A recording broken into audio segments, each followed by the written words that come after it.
it, it's a habit. Clothes that she wears, short skirt and a jacket. I just wanna get her all alone on a mattress. I just wanna have it, I just gotta have it. Rumors all around say her body is fantastic. All natural gold, not a piece of fur is plastic. Head to her toes, yeah, they say that she's a latch. Yeah, the whispers all around say she has a reputation. Don't believe it till I see it, so I want a demonstration. And I've always learned it better with a hands-on education. So I need a private session if you get what I am saying. And they say that she's not easy, no, she's really complicated. But that only makes it better, and it's got me so fixated. And I'm not the type to wait around, I've never hesitated. But she's got me captivated, so the game, I'm gonna play it, yeah. She's got a body like a coke thing. She likes to keep the party going. These rumors got me feeling lonely. I want that body, baby, show me. She's got a body like a coke thing. She likes to keep the party going. These rumors got me feeling lonely. I want that body, baby, show me.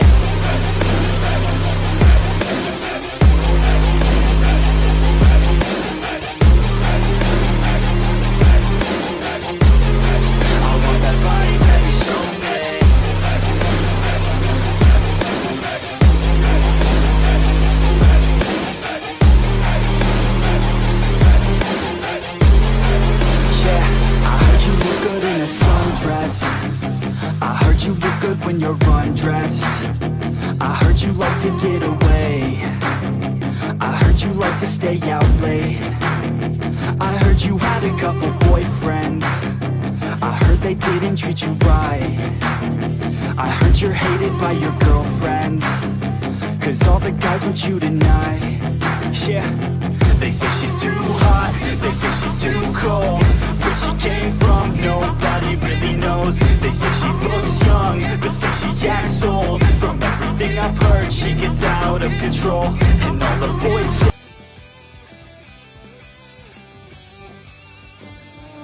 Hello everybody and welcome to Waylander Gaming. This is Waylander here with Skankle, bringing you the first game of the evening in the custom best of 3. My apologies for the slight delay. The delay was on my side. Skankle, if you can get that ready button pressed and started, right, so we don't waste any further time. It is going to be, the lobby bans have already been done because we were trying not to waste time while I was setting up for the stream. So it's Hayabusa and High Loss. As well as, just scrolling up here, it's going to be Zushin and Sicilian. So Zushin, Sicilian, Hayabusa, High Loss, those are the picks. Need to start. I don't have lobby lead. Okay, who's not ready here?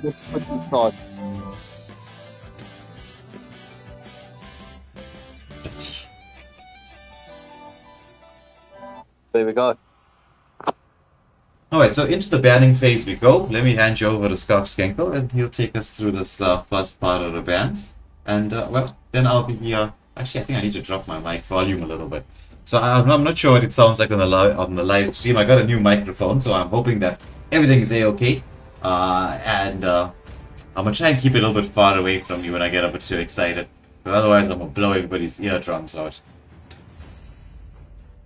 So, the OG from the live streams, Don Ryu missing his first ban. So, no ban for the side of Scarlet. Mayhem as General Chow bans out the Hilda. That Hilda is definitely a pesky, bulky lady when it comes to chasing down the MMs. Zanny with the next ban for the side of Scarlet Mayhem. Banning out the Nolan. Don Ryu, all I've got to say to you, bro, is this. Takir, the legend, with the next ban from Eschaton Shunata, just before we start with the first picks for the side of Scarlet Mayhem. So, viewers, if you're wondering why you are seeing Kings of Mayhem and Raika players here on the side of Scarlet Mayhem, they have two members that have prayers tonight and is going to take a bit longer. So they asked if they can get extra members in. That is part of the pink tennis ball that used to be a tennis ball. As we do see the Lucas getting banned out and Zanny picking up the Faza. Merlin and Crack Dust Crusader with the first picks for the side of Eschaton Sonata. Will they pick up the first picks or will they swap out? As Takir the Legend comes in with the Garagacha and Crack Dust Crusader is showing us that Khalid seems like both players are opting for the Revitalize. The double Revitalizer can be very deadly, as we know. The Revitalize is currently a very OP spell to have on your side. Monkey King _ first. Lola had a funny moment with the co-captain of Scarlet Mayhem. I mistyped Monkey King and I typed Conky King. As a true Draco Demise picks up the Camilla and Rabbit's Foot gets the Mincetar.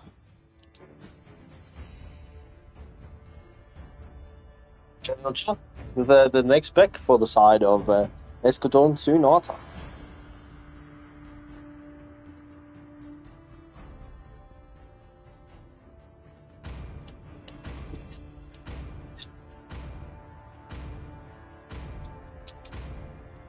Ooh, General Chao opting for the Suyu chose me to vanquish the shadows with the Execute. No, never mind. Swapping out with the Retribution. So Sky, new member to Eschaton Sonata, with a final ban for Eschaton Sonata in this first best of 3 series.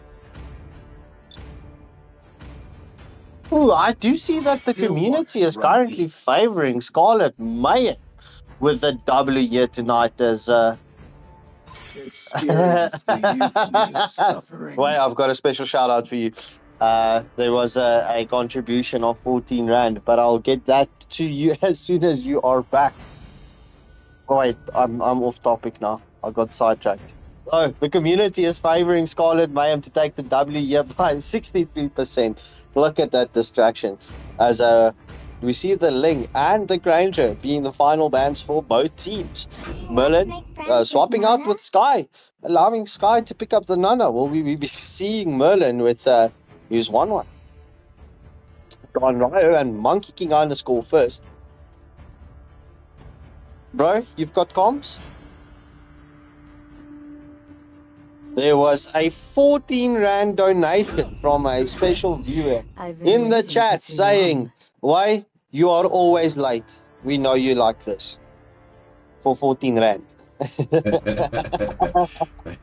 Are you picking on them because of what they said or because of the price? It's because of the price. Still Dr. Ryo picks up the carry and Monkey King first picks up the Sun. Well, I'll say this much, Scout. Toyotas are not known for being very expensive. Depending on which Toyota you buy, but yeah. As a Merlin, look at this. Merlin not picking up the Clint or the 1-1, bringing us in something new. The Nut Time on the MM for the side of Eschaton Sonata. So, viewers, if you look at the two teams draft, which side are you favoring? And as we go into that loading screen, we can talk about the cheap Toyotas and etc. As I had you back over to the one, the only Mr. Waylander. Alright, so into the game we go. Both teams have a pretty decent draft going. The Mincetar could be a possible counter to both the Suyu and the Khalid. But the draft overall, very strong from both teams. It's all going to come down to how they play this game. And well, you know, to be honest, I do know both these teams very, very well. Having coached most of the players in here. I'm going to pay very special attention to General Cho. Since he's General Cho, if you didn't know, is my protege. He's the one I expect to become the best player in the land of Dawn one day. And so let's see what he does on this Suyu. So when he watches this, you'll know I put extra pressure on him in the live stream. Let me not add to that, bro. Let me not add to that. So right now, both jungles starting on opposite sides. Suyu and Khalid and Nana want to go for the early invade. There's the engagement onto the Camilla. Camilla really low, has to escape. Suyu is into the jungle here, starting this up. Camilla is low, so will not really want to go in front line as we see Kali just dancing around with that scimitar of his. He still has... Oh, there's first blood and the retribution. Kali praying his way back to health. Gets a bit of poke from the Fasa, but has enough mobility to escape. Still hasn't committed the revitalize. Suji once more. He doesn't want to let. I want everybody's farm. I want the son's farm. I want my farm. I want every farm. As now he's engaging. There's the Khalid. He goes in there. He has the revitalize. He's keeping himself alive. Gets the prey off. Shan is taken down. It's going to be the Kamala as well as it's a 3 kills overall in the enemy jungle. Oh my goodness. And that just before the 2-minute mark. Escaton Sunata having that 1.6k gold lead going up as the first turtle of this match is going to spawn up in 10 seconds. Yeah. So Escaton Sunata being ultra aggressive here. Ooh, Mansatar gets the hook in there, but he's taken down. Killing spree for General Cho on the Sun. On the Suyu. Oh, there's the Khalid. Once again, he's going in. Beautiful engagement there from the Nana as she stuns up to mega kill for Suyu. A further jungle invades. What the heck is happening here? It's a 3k gold lead. 3.3k gold lead. 3.2k gold lead. We didn't even reach 2.5 minutes. Nope. And as they engage on the first turtle of this match, look at that. The Suyu is already level 6, bro. That's not a hero that you want fed so early on. Yeah. Seeing that it is already an early game hero. The engagement going further. The sandstorm comes up from the Kali, but Sun does manage to get his jungle this time around. But there's the engagement onto the Kamala. Fasa, beautiful positioning there from Zani as he keeps zoning everybody out. But oh my word, what an early game this from Econ. Yeah, just past the 3-minute mark, they already have 6 kills and have that 3.2k gold lead. It's very crazy, very, very much crazy. Look at Merlin already also stealing the Sun's jungles. Yeah. Nice strategy from Econ in this early part of the game as they look to deny the Sun his farm. There's the engagement. It's going to be the Avatar of Guardian comes out. Farsight is in a lovely position. The Curse Blood is licking everybody up, but the Revitalizers are there. It's going to be now the Avatar of Guardian. What an Avatar of Guardian landing on 2. Oh my goodness, 3 for nothing exchange. It's just going to be Don Ryu has to recall back to base. Don Ryu? It's going to be Rapid's Foot, I think it was, went to recall back to base. Everybody's trying to escape as we see Takir starting up the red buff, calling it General Cho. There's no farm to be had for Sun. This is bullying of this poor Sun in the jungle, taking away his red buff once more.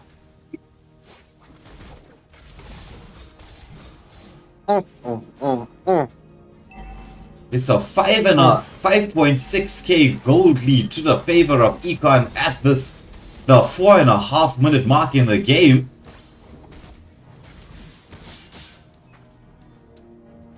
Yeah, and we see the second turtle of this match spawning up in 3, 2, 1. Turtle spawn. There's the engagement onto the Sun. He's using the beautiful Curse Blood. Linkian for faster with the ultimate. They're trying to escape. They finally managed to get the shutdown kill. There's Minsatar. He dances the King's Calling as they finally managed to take down General Cho on the Suyu. Yeah, Scarlet Mayhem definitely just needs to try and slow this game back down and not allow Escaton Sunata to get the snowball as big as they already have it. But just try and chop away on that snowball, try and push for that overextensions or the skill baits. Yeah, and this is going to be an early match if they don't get that right. Yeah, but it also depends a lot on discipline because they do have that Cursed Blood, and as you noticed in that previous engagement, Camilla is landing that skill beautifully. So too much of bunching up from the side of Econ is allowing her to achieve that particular objective, but oof. Now we see the wraparound play here onto Don Ryo on the carry. Carry, does he know that he's going gonna get locked up. There's a Suyu underneath the turret. Merlin comes through there. They manage to get the pick-off kill, and it looks like it's gonna be the second turret for the game taken down here on the gold lane. Meanwhile, we have Kali, Gato, and Nana just invading the jungle as Suyu once again stealing farm, wants to go towards the blue buff. He's jumping in here. There's Camilla. She does have that Cursed Blood back up and running. Sun tries to get the engagement. The Cursed Blood does come on. Suyu trying to jump away here as they manage to get a kill. Oh, Avatar Guardian, but what a flicker from Zanny, keeping himself safe. But the Nana with the Molina and the Avatar Guardian as a follow-up. Mid lane turret has been taken down. Oh my word.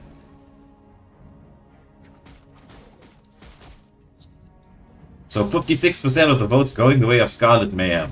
Scarpskanko, do you have something to say about that? Bro, I saw Karina in the chat, so obviously Karina has got brings the viewers curse. So yeah, that's what I've got to say about it. So Karina, you've been called out. Apparently, you've been doing some witchcraft and wizardry. So yeah, there's a chase onto Sun. He did have that onto Munzatar. He did land the King's Calling, but no real follow-up. Kali getting a bit of poke onto the Camilla. The wave pressure completely on the side of Econ right now. They're just bunching up, allowing Merlin to just push turrets left, right, and center. Oh, there's the engagement once more. Camilla is taken down, but a beautiful counter engagement is there. The Avatar Guardian has been committed defensively. Suyu tries to go back in there, but nothing doing. It's just the Camilla who's been taken down through Draco Demise. As we see another tier 2 turret falling, or almost falling down here. And once again, this red buff is gone. Yeah, bro, they're definitely not allowing Monkey King first to get any farm and to get farmed up, bro. You know, we didn't even notice it. It was Monkey King the first on Shun. Yeah, no, I did notice it, bro. I didn't notice it. I was like, oh, that's quite interesting. We see the first Lord of the game is up. Noticing Econ showing nice discipline now, moving the whole team towards this Lord. They wanted to take the 8-minute Lords. If you were wondering why they didn't take the Turtle, that was the point. They want to keep this pressure that they have going, which is like a 10k gold lead right now, and use it to snowball to the end. Sun taking the advantage of actually getting a buff. Or at least trying to get a buff. Did somebody steal his buff? Yes, Merlin. Merlin, like a thief in the night, stealing the blue buff away from the poor Sun. Oh, there's the engagement once again onto Camilla, but she's got at least some of the items up there. Let's just get the items here so you can see what everybody's building. So Suyu is definitely going for the Queen's Wings. Yeah, one can really honestly see the gold gap difference if you're just looking at the items. Yeah, so waves, not 100% synced up, but fairly decent from the side of Econ. It's the King's Calling that has been committed defensively in here. As Suyu gets a bit of poke, they wanted to... Oh, there's the Avatar Guardian with a Sandstorm. They managed to catch up the Camilla. Foster's trying to do something. Suyu is into the base there. He's going to get picked up, but the base is open here as Merlin is trying to create the angle for himself on the turn.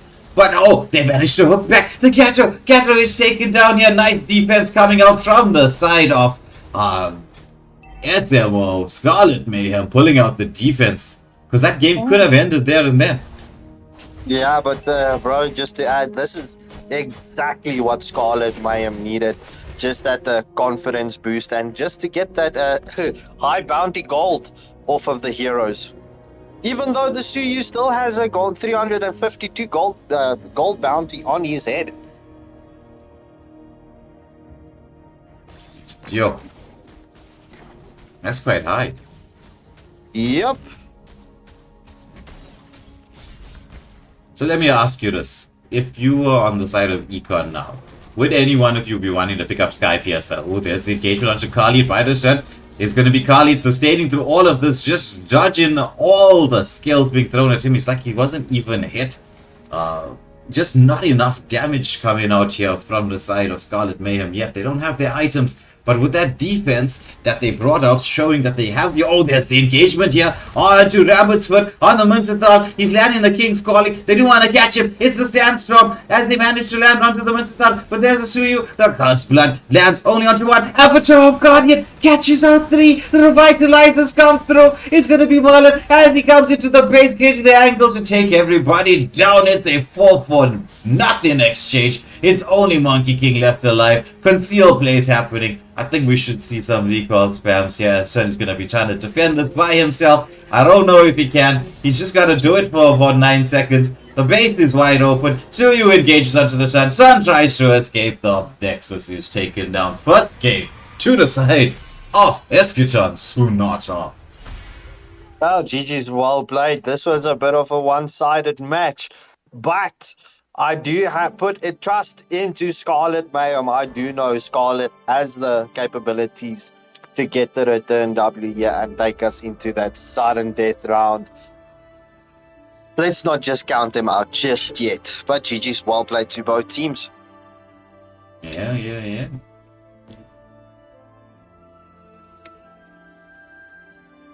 So, as we just wait for Skarpskenko to get the lobby ready. Let me get myself up here. Both teams will be switching sides.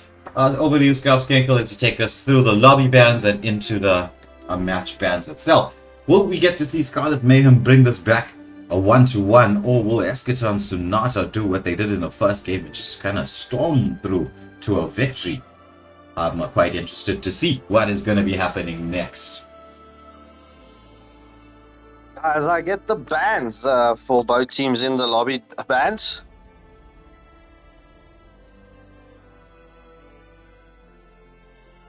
Huh?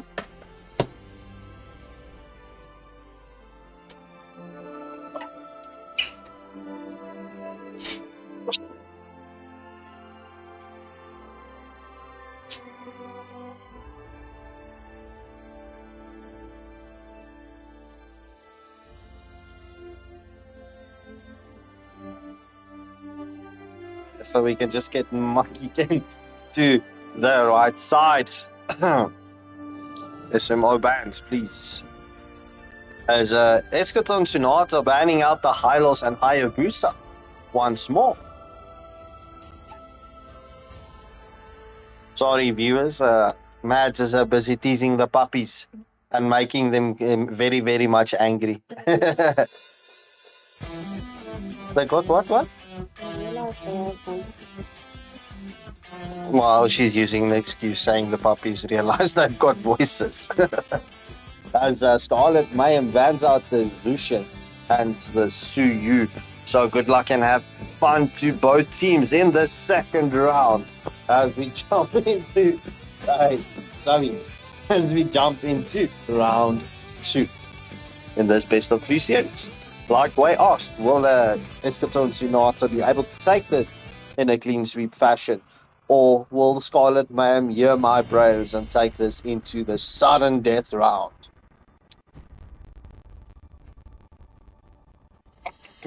General Chow with the first draft ban. Banning out the Lucas.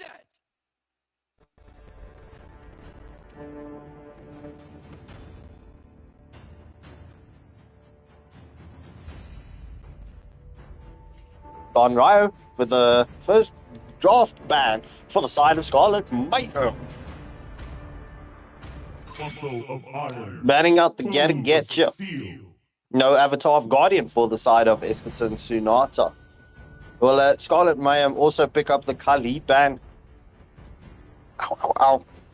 As Takir the Legend with the response on that ban.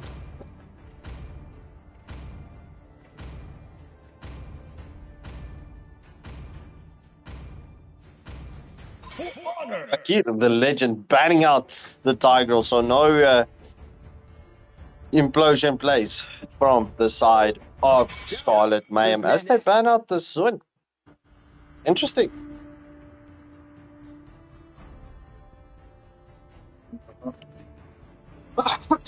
Will Merlin pick up the first pick, or is he just trolling us by showing all his marksman skins that he's got? Will he swap out? I'm calling a swap out. I'm just literally waiting for that swap out. Let's go. Fakir the legend finally picking up the phobias.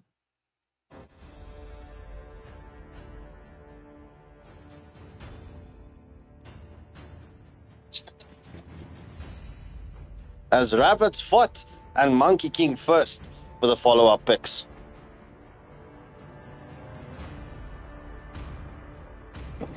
Ooh. Rabbit's Foot picking up the Badang. The Badang is currently a very strong hero to pick up. Zani picking up the Layla. Not Lilia.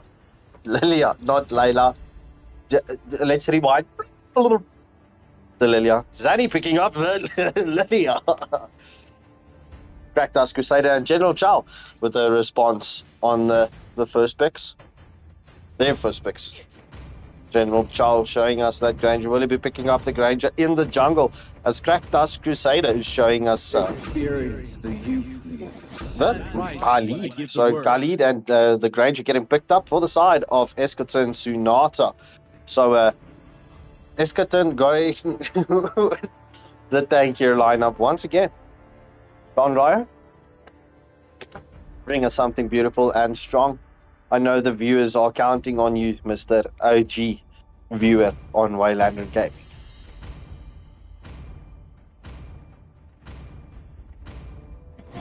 Ooh, Dark Star picking up the Harris.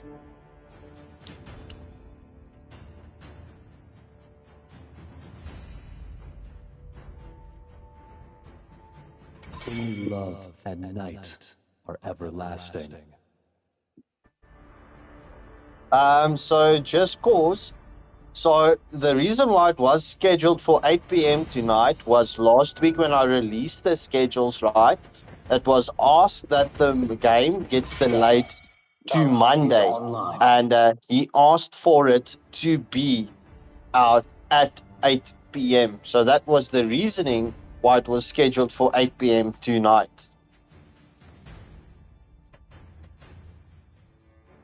As we see the Sicilian and the Alpha being the final bands in match 2.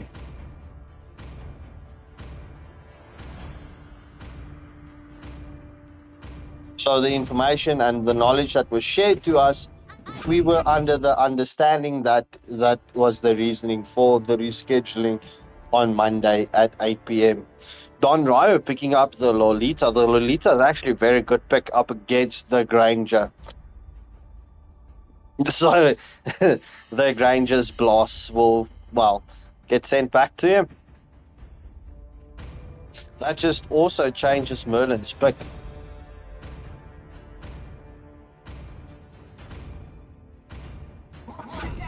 Ooh, Merlin going with the Eretal and Sky going with the Kagura. Monkey King, picking up the Fanny. Very interesting. So, viewers, what are you thinking of both teams' draft?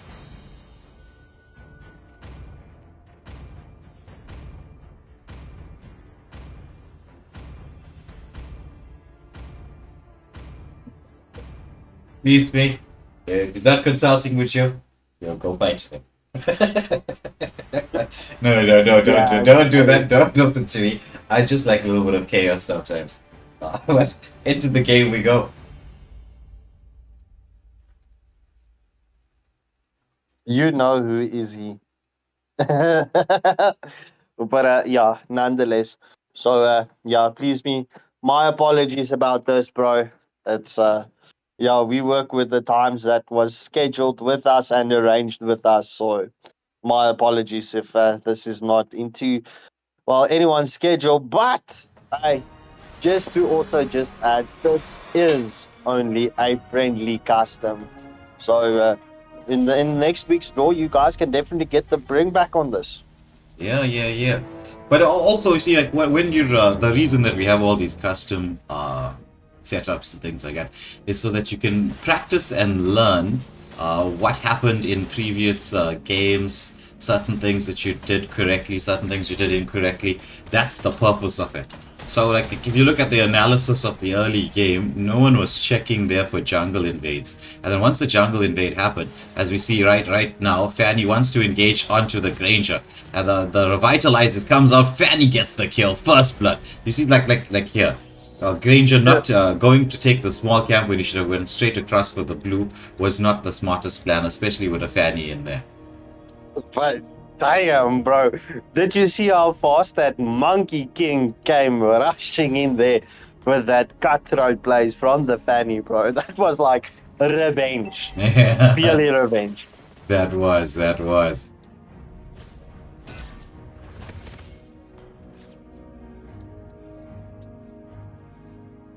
Alright, as we see, both teams are rotating to the gold lane.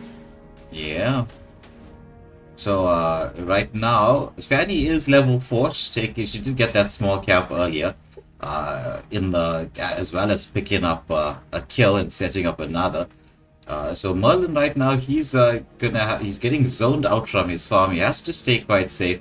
He's not going to be able to get the farm because he knows they're waiting there to camp for him. But you might as well let a wave go than actually have any problems with dealing with being killed. As we see General Cho just getting his level 4. Now there's engagement onto the Badang. It's going to be everybody trapped up here against the wall. If you're in the space here and you get caught out by the Fanny, because Fanny has, very, very powerful. Very, very strong in the early game. As Khalid and Phobius are just zoning away. There's a bit of poke damage here from the Layla. Layla is quite an early game mage. She does have the level 4, so the turtle does go to the side of Eschaton. The Revitalize is coming out. The Kangaroo comes in as we see the great. Oh, what a setup from the Badang! Beautiful play from him. As we see Phobius, he's trying to get a return kill, but he's just gonna have to disengage. That was a 2-for-1 exchange. But as Phobius, he's not done. Forces the black shoes out from the Layla, so she's gonna have to retreat. Bro, you made the same mistake I made. The black shoes from the Lilia. Yeah. Bro, I got trolled for selfish a moment. Oh, there's going to be the engagement here from the Harith. He pops that ultimate. He's doing such an excellent job of zoning away the Aerothel, Merlin on the Aerothel from getting any amount of farm. Oh, mega kill for the Fanny. Yep, it seems like a Scarlet Mayhem is coming out like hellfire, bro. Coming in for the Revenger. Definitely not taking that first defeat very light.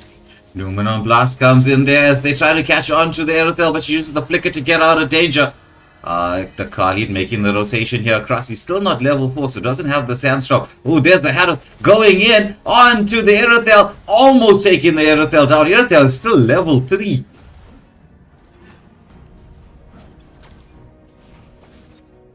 Oh my word, this game has swung completely in the opposite direction. It's a 2k gold lead for the side of...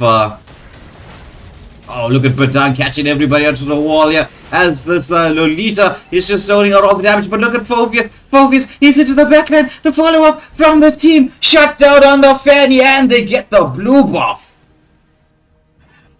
I think that was me giving a commentator's curse there.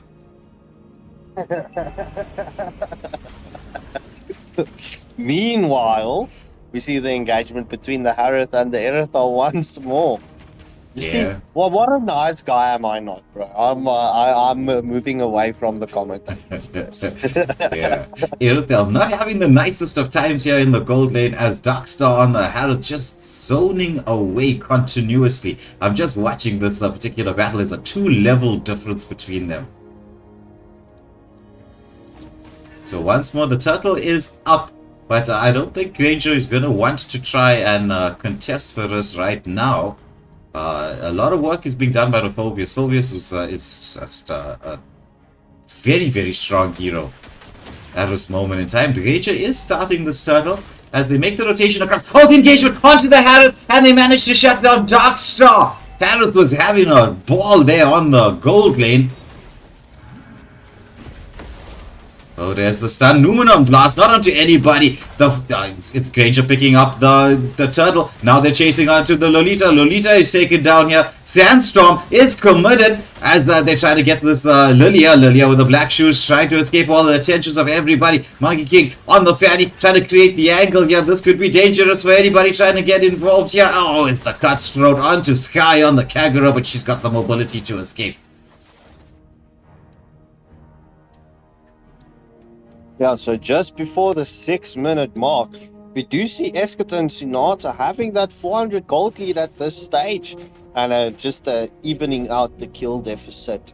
So 6 each to both teams at the 6-minute mark. Right, so Irithel here just trying to bait out the Harith. Wants to get to...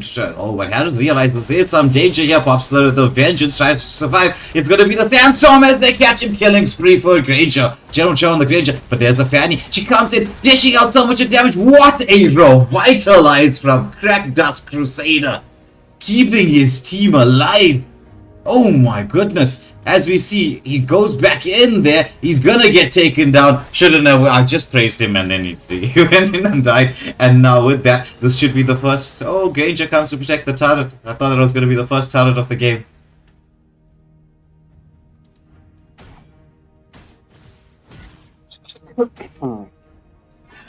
Fanny trying to do a bit more of an invade. It's going to be the vengeance the retribution coming out from the Fanny.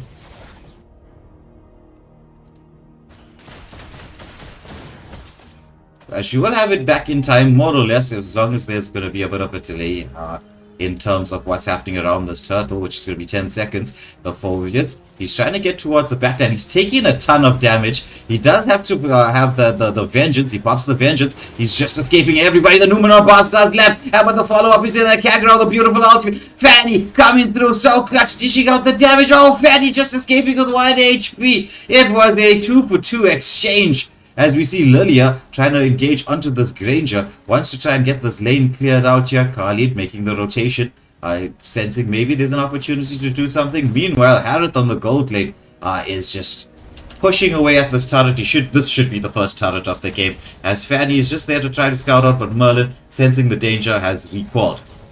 Granger starting up the turtle, noticing that Fanny is nowhere near the equation. Will Fanny be coming through there? Granger gets the turtle reset there, doesn't know where anybody is, doesn't have the vision quite yet, so decides to play a bit safe. He notices that there's a Badang here, wants to get a bit of poke onto him, but the minions were in the way as they do try to engage onto the Badang. Second skill out from the Lolita. The Lord is up there. There's Fanny into the backline, trying to engage into the Kagura. Oh, the Sandstorm comes through, but doesn't manage to catch out anybody. It's going to be Khalid, pops the Revitalize to try and stay safe. The Phobius, he's into the front line, but he's taking a ton of damage there from the Lilia. Oh, Phobius, he doesn't care about the damage. He goes in. Numenon boss does land. There's the Badang, manages to catch the Khalid, even though there was a Revitalize. As Phobius, he is trying to zone everybody away. Taking a ton of damage, has to retreat. Meanwhile, Harith getting the push here onto the gold lane, taking the gold lane down. Fanny comes in, tries to get onto Merlin on the Aerothel, but she pumps the ultimate. Fanny, does she have the energy to escape? Yes, she does. The Monkey King is good with the cable work, bro. That is true. Maybe he should change his name to Fanny. The amount of 1 HP escapes that he's got from this Fanny just in the second match is crazy, bro.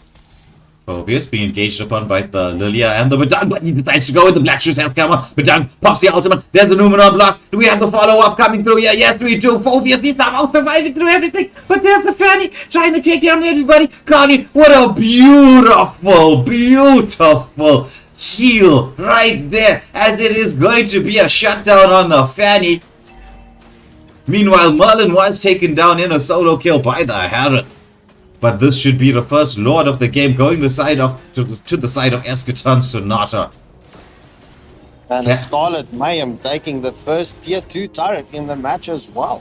Yeah. So Harith really cooking at this moment in time. He's got quite a bit of gold on his side compared to Erithel, who is not having the nicest time here up against the Harith.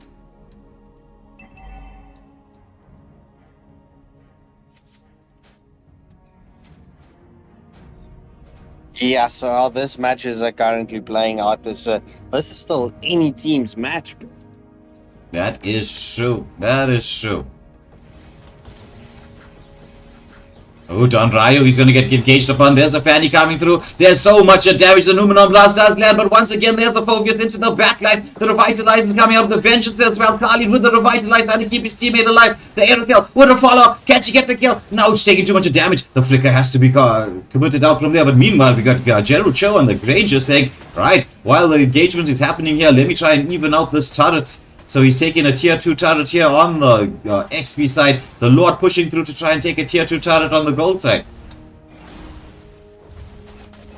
So once again, Harold trying to engage onto the Aerotail. He's gonna get the kill. The turret has been taken down. Kali trying to escape the attentions of everybody. Uses the conceal to get away. The mid lane did manage to stay up through all of this. So even though there was some damage being done with 2 tier 2 turrets falling, I don't think Scarlet Mayhem would be too upset with this engagement overall. Bunched up once more. There's the engagement here onto the Lolita. She's gonna get taken down. Double quick time.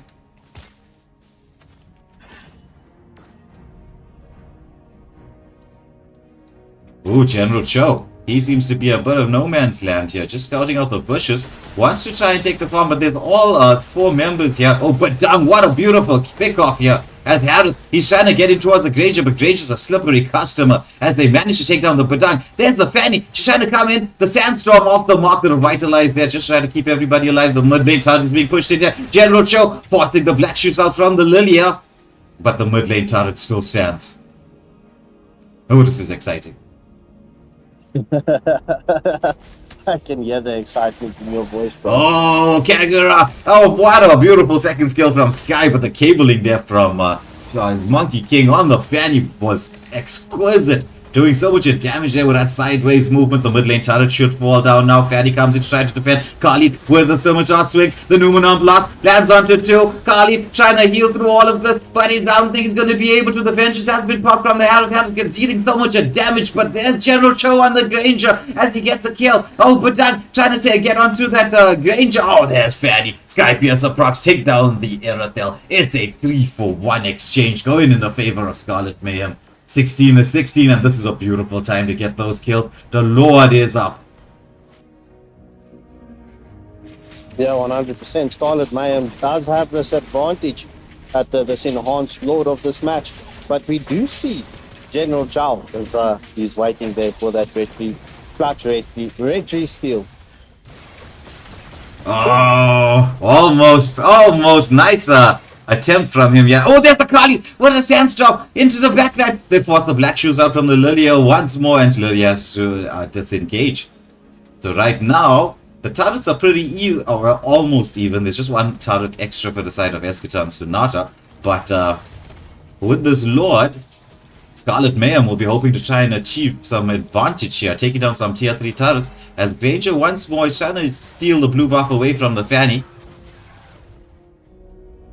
There's a poke onto the Lolita. Will she get the Numenon Blast? Yes, she does. General Cho managed to escape the Granger's attention, but Lolita at the same time did also manage to escape. Meanwhile, we see Merlin on the Aerothel. He does have the Harsh Claws, as I just get the builds up for you really quickly. So he should be able to sustain through taking down the Lord. He seems to be a bit nervous, not knowing where the team is.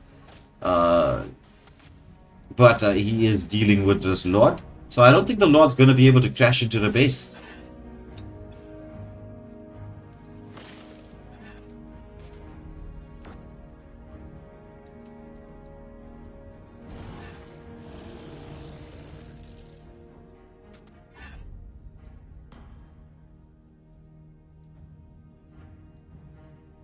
Alright, so the wave is being pushed in here. Will we see this tier 2 turret fall and then have everything being evened up?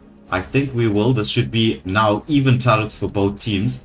As Fanny is just dancing around the mid lane. She's not quite sure where anybody is. Kali trying to protect this turret, but it falls down anyway. The mid lane tier 2 turret is being defended here by Sky and Merlin. Oh, but there's the Phobius. He's into the backline. Just forcing everybody away. Both teams showing a lot of respect for one another at this moment in time. But just keep an eye on the top lane wave. It's making the slow push towards the turret. But it looks like Irothel is going to deal with that. It is going to be another 50 seconds till we find the next major objective being taken, which will be the next Lord, the Enhanced Lord. And could this be Skarpskenkel, the Lord that brings us to the end of the game? Oh, there's the engagement onto the Badang by the Khalid, but he gets away. Sorry. How about that? What were you saying? It could potentially be the final Lord of the match, but all depending on how the next team fight plays out just before the Lord spawns. Oh, Sandstorm there into the background. The Numenon Blast does land. There's going to be Irothel trying to dish out the damage. She is. It's going to be the immortality from the Granger as well. Irothel is going to get taken down. It's a 2-for-3 exchange. Fanny's on the hunt, trying to get the Kagura. Yeah, this definitely was a team fight going in the favor of Scarlet Mayhem. Don Ryo on the Lolita doing such beautiful plays with that Luminon Blast at this point of stage, ceasing a lot of players up from Eskerton Sunata, allowing Scarlet Mayhem to just carry through with the team fights. Yeah. So I don't think neither team is going to start this Lord. They're going to have to wait for their teammates to come back online.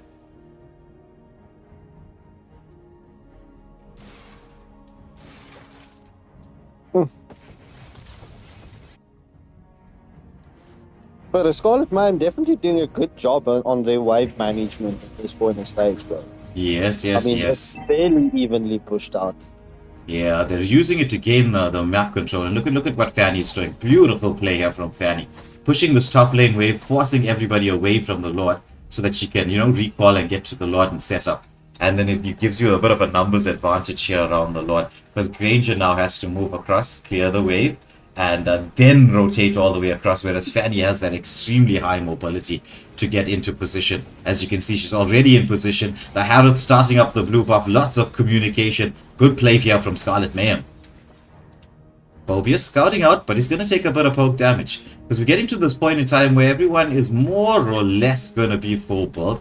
The Fanny's still continuing there, but the Lord is taken down to a third as the Lolita is coming through. They're just this is actually a Lord dance, set, reset. Yeah, bro, 100%. Like you say, it's a start, move away, not being sure. Or getting the specific set plays. Oh my goodness, the Badang is down, the Numenon Blast lands, but not onto anybody as they're trying to deal with things. They're Fanny trying to come through. They manage to stop her. Irothel is still alive. She's gonna get the cutthroat, but oh my goodness, it's the Kali. He's trying to engage onto the Lilia. It's a 2-for-2 exchange here. It's gonna be the both gold laners and both XP laners that was taken down. Yeah, 100%. The side lane is getting side lane for the extra enhanced Lord, the big boy, the one with the 56k health. Oh, the Fanny goes in onto the Kali, but he decides it's time to pray. Let me just get the bulls up for everybody to see. Yeah, the Lily as KDA is ridiculous. I'm just looking at it now, Shadow Warner. 6-0 and 11.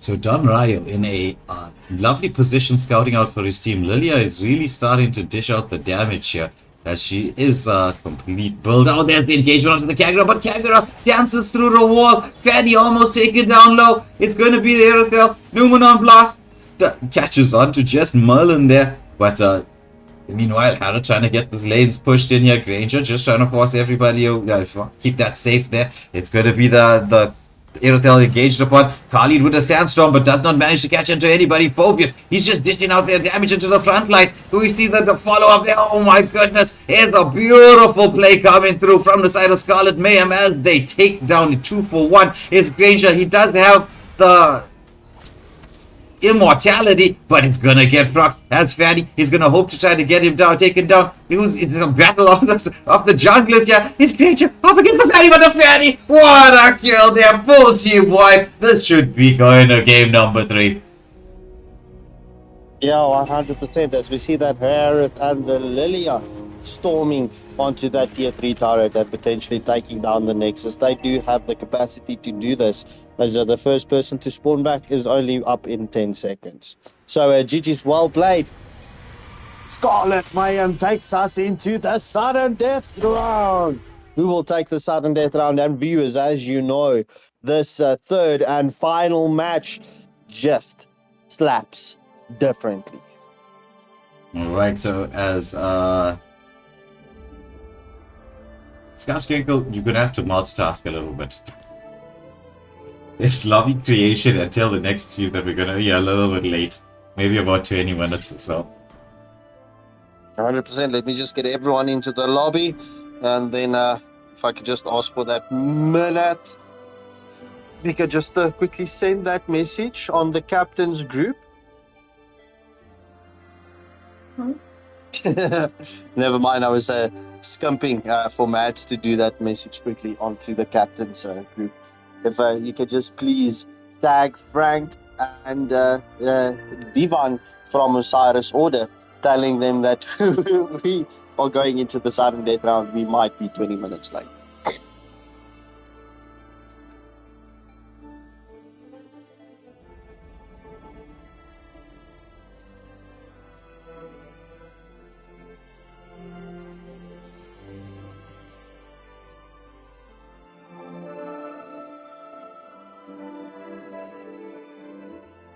D double G, D double G. No, it's 2 persons.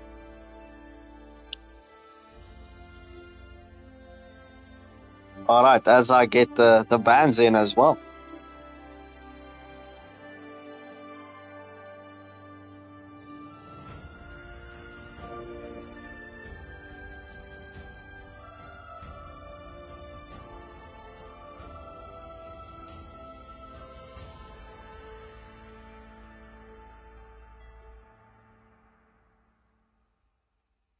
Ooh, look at this. Please me. That was in the chat is in game. Oh, nice. Alright, so the bands from Scarlet Mayhem is Suyu and Sushin. Econ, badge please.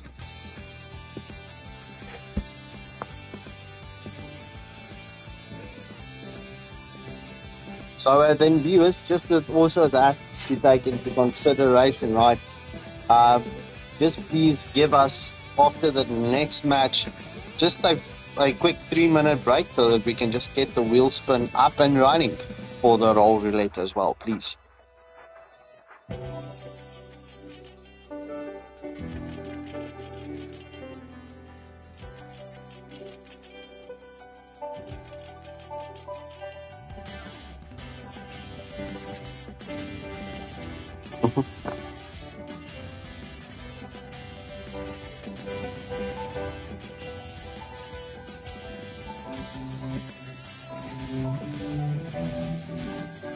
Alright, Eschaton Sunata banning out the Lilia and the Fanny. Definitely respect banning those 2 heroes in this first match. Who are we waiting to ready up? No, and it's Crow. Bro.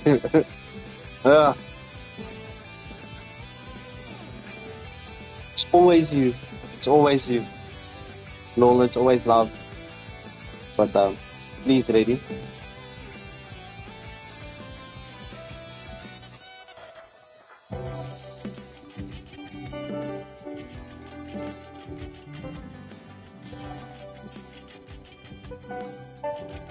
Alright, and off we go into the sudden death round.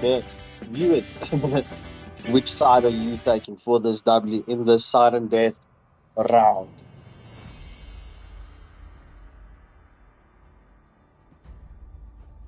Mlbb? As Don Ryer as the first draft ban for the side of Scarlet Mayhem in this third and final match, banning out the Gargacha.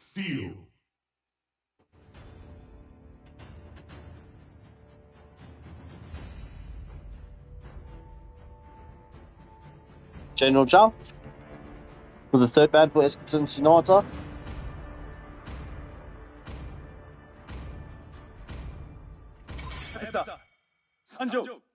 Batting out the Hayabusa. Will a Monkey King surprise us with a Ling or a Joypick for the side of Scarlet Mayhem? As we see Scarlet Mayhem banning out the Lucas, not allowing Eskerton Sonata whatsoever to pick up the Lucas.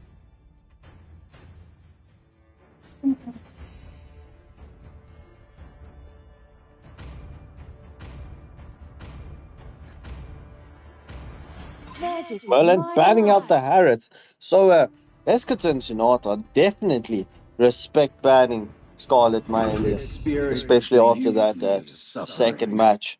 As Please Me picks up the Granger.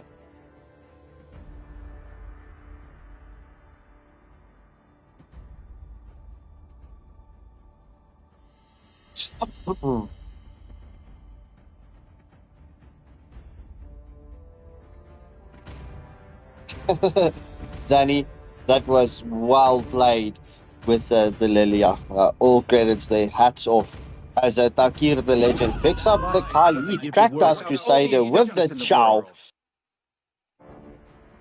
And Darkstar and Don Ryo. Don Ryo showing us that Badang. What will Darkstar pick up as the Harith was banned out?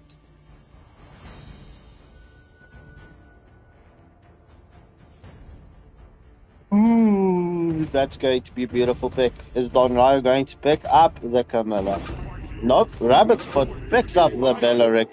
Don Ryo decides on the die. We're going to see a Cho roam. It seems like we are going to see a Chow roam. That's my favorite roam, like legitimately. So to play roam, that is Cho is just so broken. Right now, he's just so broken. I wanted to troll you and say, no, bro, how can you lie to the viewers saying Chow is your favorite roamer? If it, in all honesty, is the Matilda. As Sky picks up the Sicilian. Sicilian with the Revitalize. So I saw this potential combination with the Revitalize and Sicilian and the Emblem setup. There's quite an OP one there for the sustained kind of composition. But let's get to see. Ooh. Eskerton Sonata banning out the Nana. Yeah. But what I'm interested to notice for the side of Scarlet Mayhem is going to be the Bellaric and Badang combo. If they land just the second skill from the Badang and then the Wrath of Dryad as a follow-up, that's gonna be pretty OP. Yeah, especially if they work in the combination with the Bellaric, getting that Taunt up, the Badang second skill, and then the Wrath of Dryad. So it's going to have to work in tandem, bro. If they can get that tandem skill landed correctly, bro, that's going to be devastating. As we see General Cho picking up the Ling. Darkstar showing us that Faramis. Oh, that's a nice pick. That is a nice pick. There's a lot of sustain.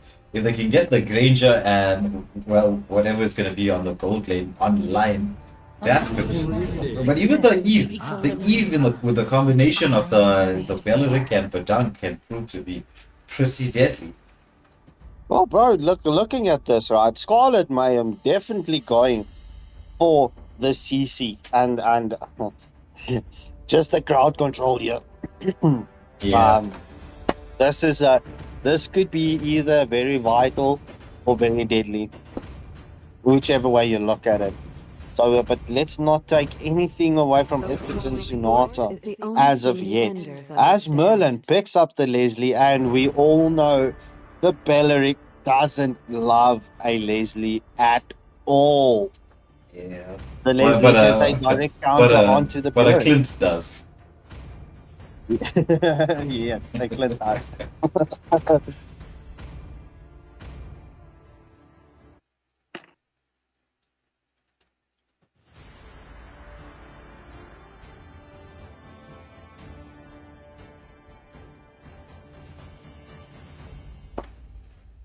You know what I'm liking about this new microphone? I can actually sit back a little bit. Sit back and relax as we jump into this third and final match between Scarlet Mayhem up against Eskerton Sonata. The current score is tied up to 1 each as we start the sudden death round. Alright, so into the game we go. We're watching the Granger starting off with his blue buff, so it's going to be the rotation towards the gold lane, which is, as we all know, the typical South African rotation. Ling starting off with his red, and also typical South African rotation. I'm not saying that it's incorrect, I'm just saying that it's very predictable.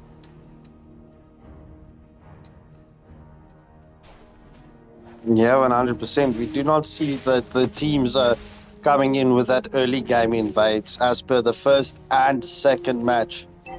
But look at this, the Badang is roam. Yeah. As we've got the Cho just waiting here to engage on two. Oh, the flicker does come out, so no flicker gonna be available for the Clint. That skill has been baited out. Cho was not helping his mid laner, he was just waiting here on the gold lane. Very interesting. Craig, if you watch the stream after your game, listen to what Wai said. That was very interesting. You were not in position. Yeah, well, it could be a strategy that there's potential for it working. Like if the Clint was gonna, oh, there's the Cho, a little bit of knockup. He's gonna get a lot of damage being taken. Has to force that flicker out. So Cho with no flicker available, as it's another 20 seconds to this next major objective. Ling, on the other hand, he's getting engaged upon by the Granger. Has to hop back to safety. There's a Badang ceasing everybody out. The Sanguine Claws from the, oh, look at the amount of damage being dealt by this Granger. He's really landing that first kill. As Ling has been scouted out. Granger just trying to push his way into the jungle. Kali trying to do the zoning on the front line. Badang goes in there. Kali, he's swinging around. He's got the damage onto the Granger. Granger gets taken down. Kali with the first one. There's the Sandstorm. Don Ryo as the follow-up kill. So it's 2 kills to the side of Econ. A 2-for-nothing exchange as the first turtle of the match has spawned up, and Eskerton Sonata shredding through the first turtle of this match. Yeah, I just switched up across onto the gold lane because I was wondering I was just interested to see how this engagement was going in the gold lane. But once again, nice movement here from both the mage and Roma as they're scouting out, giving vision. Oh, looks like there's going to be an engagement here onto the Eve. There's nobody in there to try and help this the Cho. He's gonna get caught out here. He's not gonna be able to escape. Eve with the ultimate. Gets the setup. The Revitalize comes through from Sky on the Sicilian, but he's gonna get taken down. There's a bit of poke damage here onto the Eve, so Eve will not have that ultimate available. Nice rotation here from Takir on the XP lane, pushing that the mid lane wave, just forcing everybody away. As Badang already in position here to try and set something up as everybody's waiting. Around this region. Looks like something's about to happen. But I'm going in there. Sanguine Claws comes out. It's gonna be the Leslie scouting out everybody. They wanna go in there. It's gonna be the Link. He's underneath the turret, but he's not gonna manage to get the damage through. He does manage to escape, however. It's Show going in there, getting the kill. Leslie has to flicker out from the attentions of the Granger. Once again, Takir using this Kali beautifully, making the rotation all the way across. Oh, there's the Eve. The Sandstorm with the flicker. Will they get the kill? The kill goes to Leslie. I'm quite impressed with this XP laner. Oh, make that a double kill. I was watching the mid lane. I don't think more action was going to happen. There's once more Beleric. He's engaging on, he's being engaged upon by 2 here. He does commit the Wrath of Dryad. Pops the Vengeance as well. Kali just second skills and heals himself up.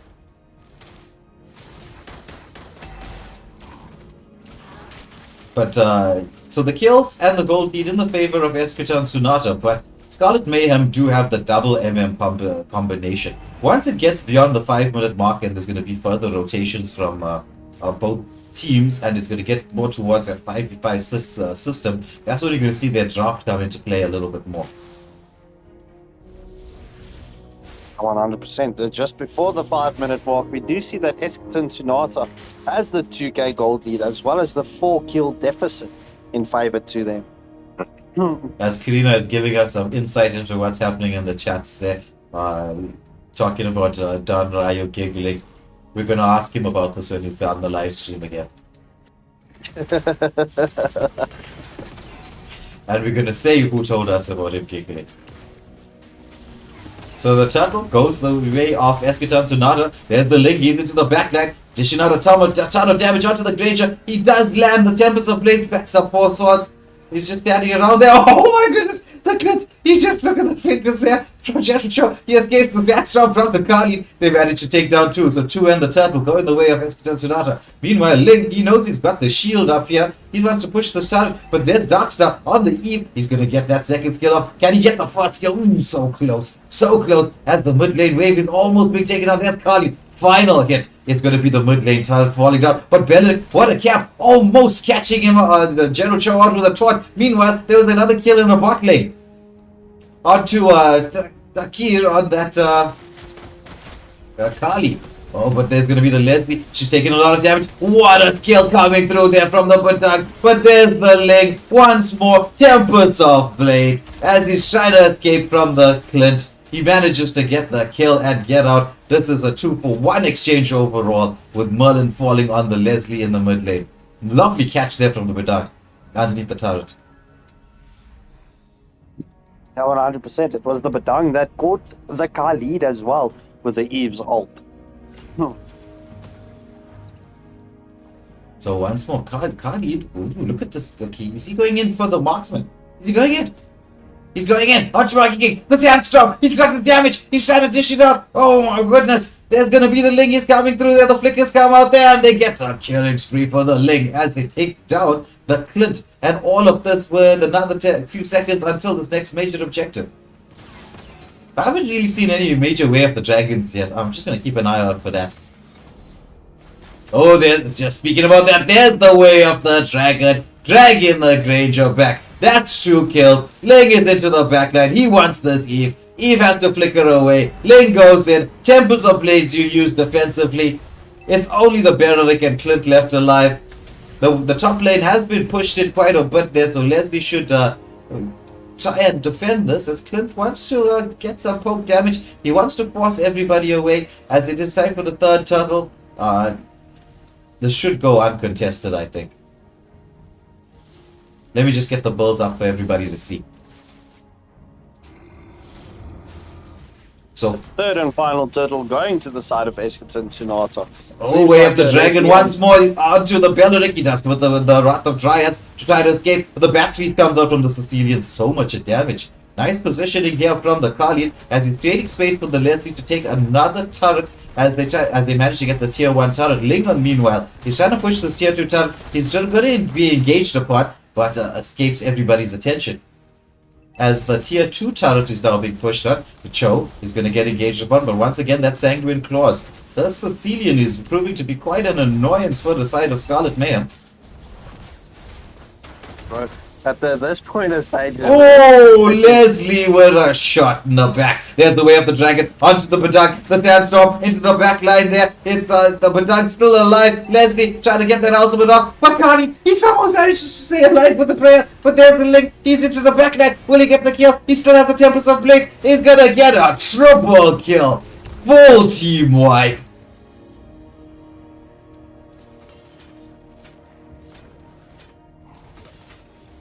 This is action stations here, Scarps Gecko. 100%, bro. 100%.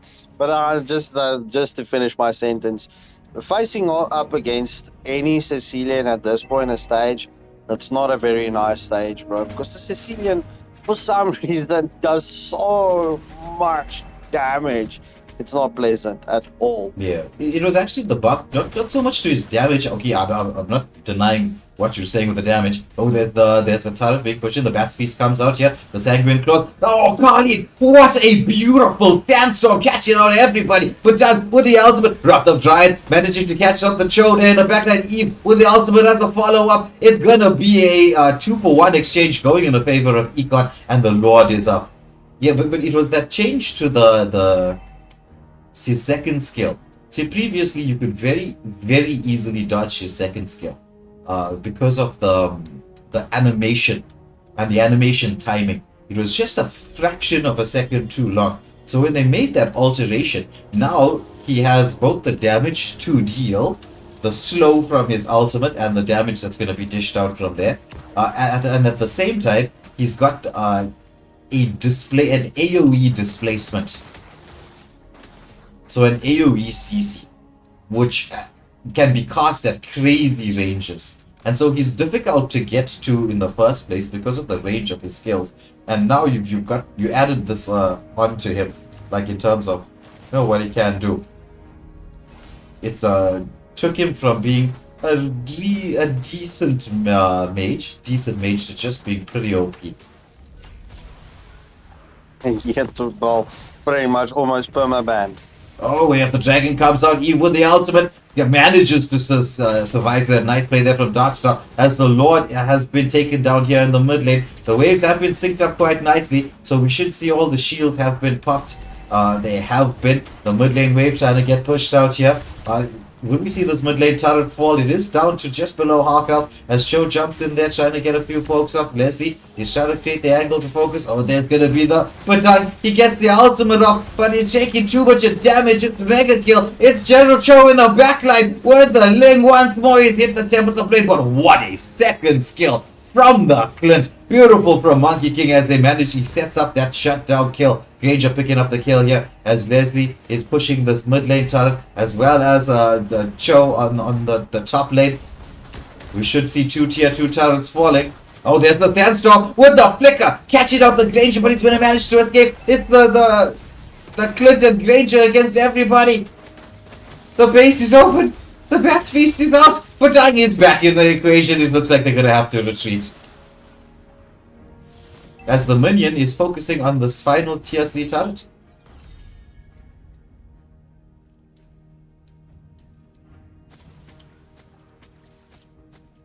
So we have 50 seconds left till the next major objective, which will be this enhanced Lord. As General Cho is making his way towards the enemy jungle, Granger has taken his red buff, but there's quite a huge retribution difference between the two. There's Kali engaging onto the Granger. He wants to force him away. It's Ling just jumping around. He does have the conceal on him. So there's a lot of vision. Both teams now just moving towards the XP side here. Right now it is time for the Lord. There's the engagement onto the Belleric. Cho trying to get somebody knocked back. He's taking a ton of damage. Once again the Sanguine Cross comes out. Belleric, he's so low. Carly trying to finish him off. He goes into the front line. There's Ling. He's trying to create the angle for himself. Picks up the Belleric. He's gonna get stunned up by the Batang. Manages to get the Tempest of Blades off. He's dancing around as he manages to get the kill. The Sandstorm not managed to knock out anybody. It's 4 people down. It's 4 for nothing. It's just the Eve unstoppable on the Leslie. The wave is being pushed in. It's Eve. Eve versus the entire Escaton Sinatra. What can Darkstar do? Does he have his ultimate available? I don't think so. He's not available. He's getting a lot of poke damage as we see the way of the dragon in the fountain. Kick to the face. Base taken down. Game, set, match. Escaton Sinatra. But sadly, we can't dwell too long on this. We'll just keep the bulls up for everybody for a second while Scapsgecko creates the lobby, and I'm going to just show you the damage here. If you want to see who did what damage and how it went down, you can pause the screen and check it out, but we got to get on to the next game. Well played to both teams. It was a fantastic performance from both sides here, but Escaton Sinatra winning it out 2-0. So hats off to them as Scapsgecko gets us into the lobby for the next match of the evening. 100%. I just quickly need to jump onto WhatsApp, and I'll be back now in a second.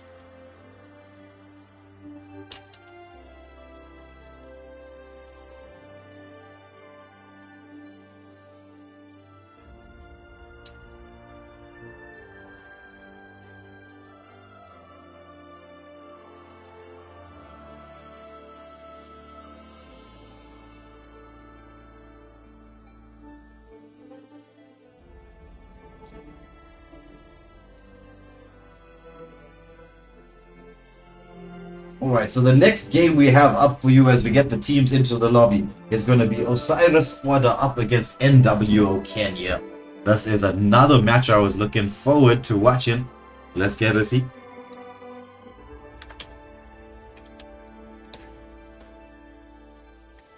What takes place in this particular game. For all of you tuned in to watch, thank you for watching. If you haven't pressed that like, share and subscribe button, please do so. You really would be doing us a favor. So Jessica is saying that Knights of Mayhem played up against Osiris Order and won, but it was only a friendly. Oh, interesting, interesting.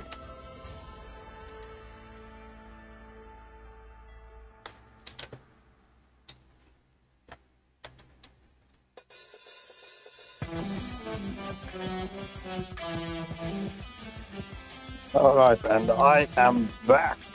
Just looking for Hybrid from... he is currently in match settlement, and he is out. So, Osiris Order is... listen to me. Yeah, Osiris Order is good to go.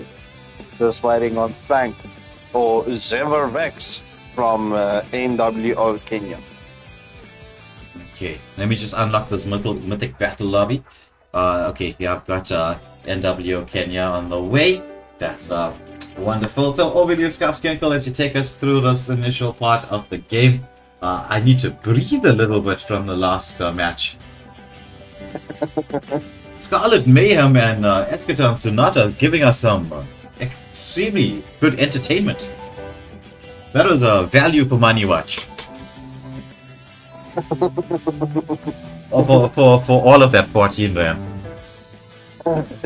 Yes. So never mind.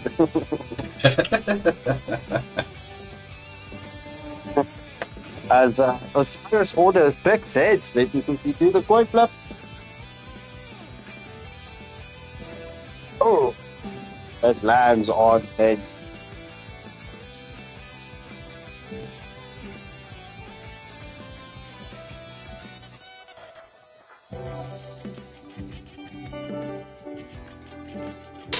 Alright.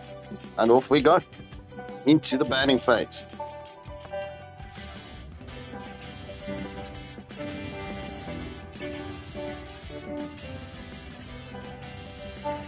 So to the both teams, thank you so much for waiting that additional 20 minutes that we went into that sudden death round.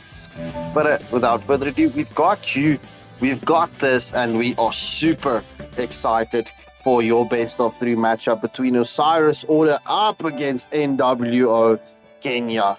As we see Osiris Order banning out the Zushin and the Sicilian. Just waiting on NWO's bans, and we are good to go into round 1 in this best of 3 series.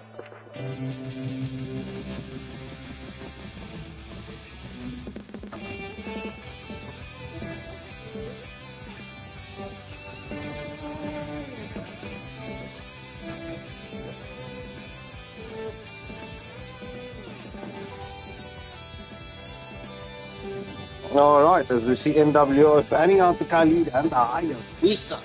Good luck and have fun to both teams. Sorry, that was a frog in the throat. Good luck and have fun to both teams. As we wait for Wade to press that start button so that we can... ready up, please. And then we can ask Wade to press the start button.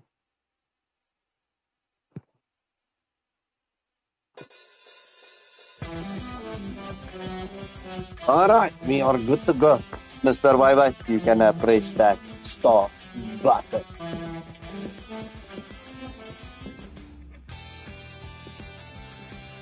Me? What? What? Mads is getting summoned into the general chat as soon as Afrikaans is getting spoken there. As if she's the global dictionary, the general translator. As we see Osiris Order banning out the Matilda, the Art of Rome. The first third ban for the side of NWO Kenya.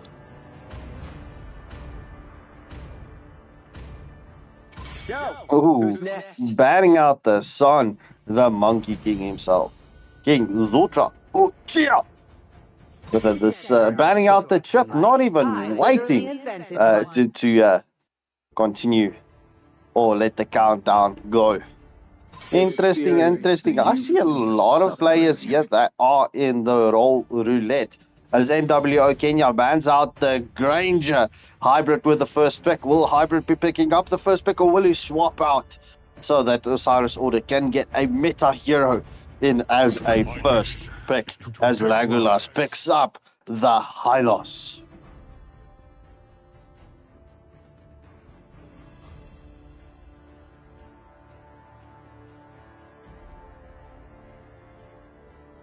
I am not even going to try and pronounce that person's name.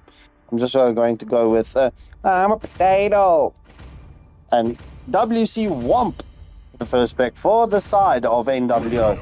WC Womp picking up the Layla, and the Art of Rome picking up the Badang for the side of NWO. Harley picking up her deadly Melissa. In Burger Boy, will Burger Boy be picking up the third pick for the side of Osiris Order, or will Burger Boy be swapping out? I think we should go and audition to go and feature at an auction house, bro. What you think? Viewers, let me know what you think.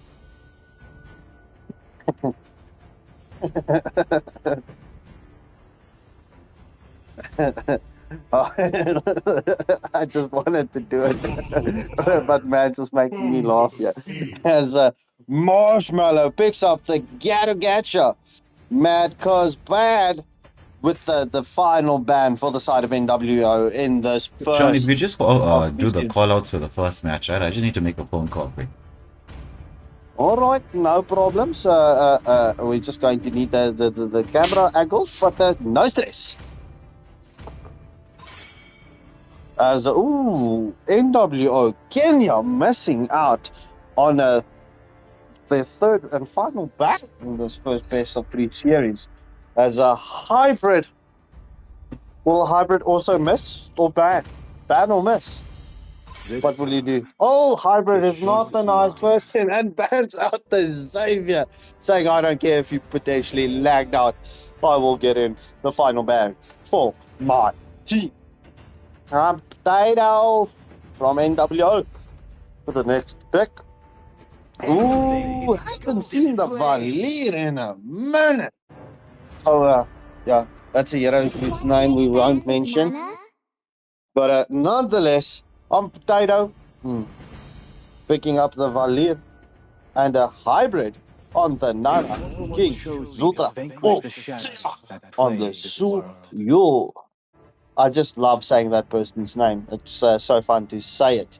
So King Zutra Uchia, the Suyo. Mad cause bad. Whoa, what's this? What's this? A hero that we haven't featured on our channel before? Will he be picking up the Bucks here? Bro, I'm mad at you guys. I'm mad at you.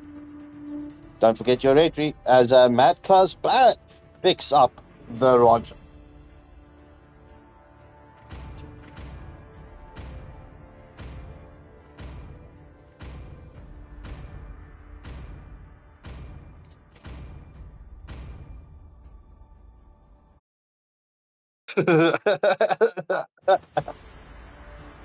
And that any fan and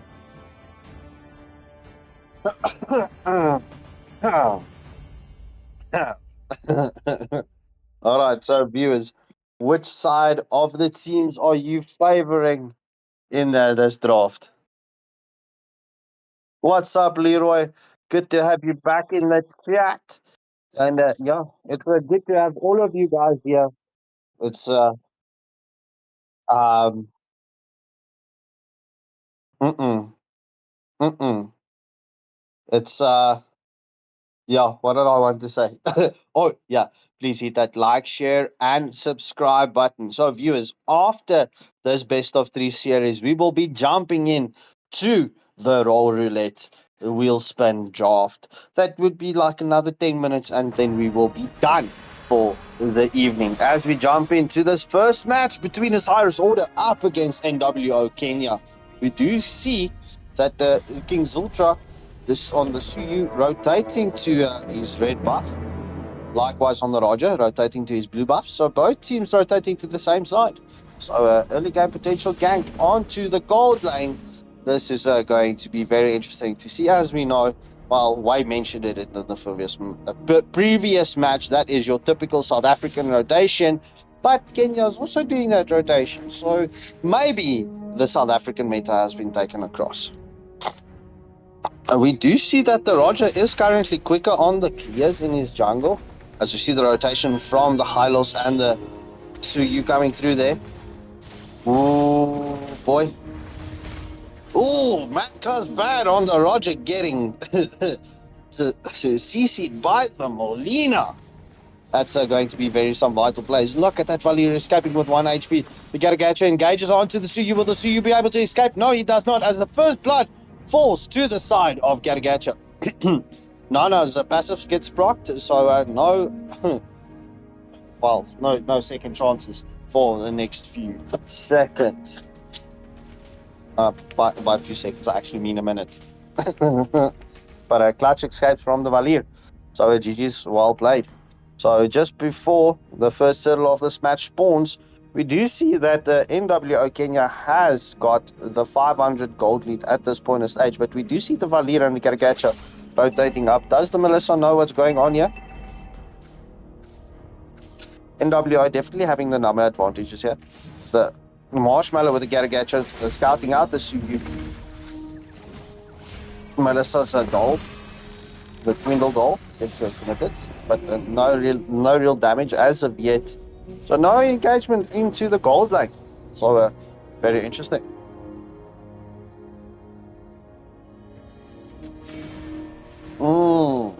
As the Badang gets the pick-off kill onto Burger Boy. The Lucas will need to respawn and come back.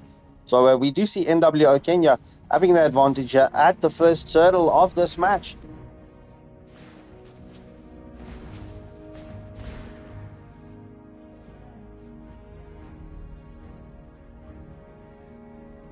The Hylos are going around, getting the wrap around. We will get the retry battle here as the Roger gets the first turtle of the match. The Hylos is in danger. The Hylos falls to the Valir. Will they get the follow-up here onto the Roger as well as the Badak? No, sir. That is a 1-for-0 exchange as well as the first turtle of the match to the side of NWO. In the meantime, the Layla and the Melissa had a battle here in the gold lane, but it seems like WC Womp on the Layla having the better of that matchup at this point of stage. So if we look at just past the 3-minute mark, we do see the Badang getting picked off.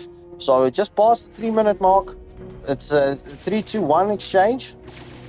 Ooh, the engagement onto the Nana hybrid falls. The Avatar of Guardian gets committed, not landing onto the Melissa. Well, the Melissa's ult gets committed on. So much damage. The Roger gets the cannon blast from the Layla. Oh my goodness. He's 6-for-1, Scarfscaker. 6-for-1, bro. And the NWO Kenya having that, make that. Oh, that engagement onto the Suyu. He gets taken down double quick time there. They've just got a lot of CC going there for them.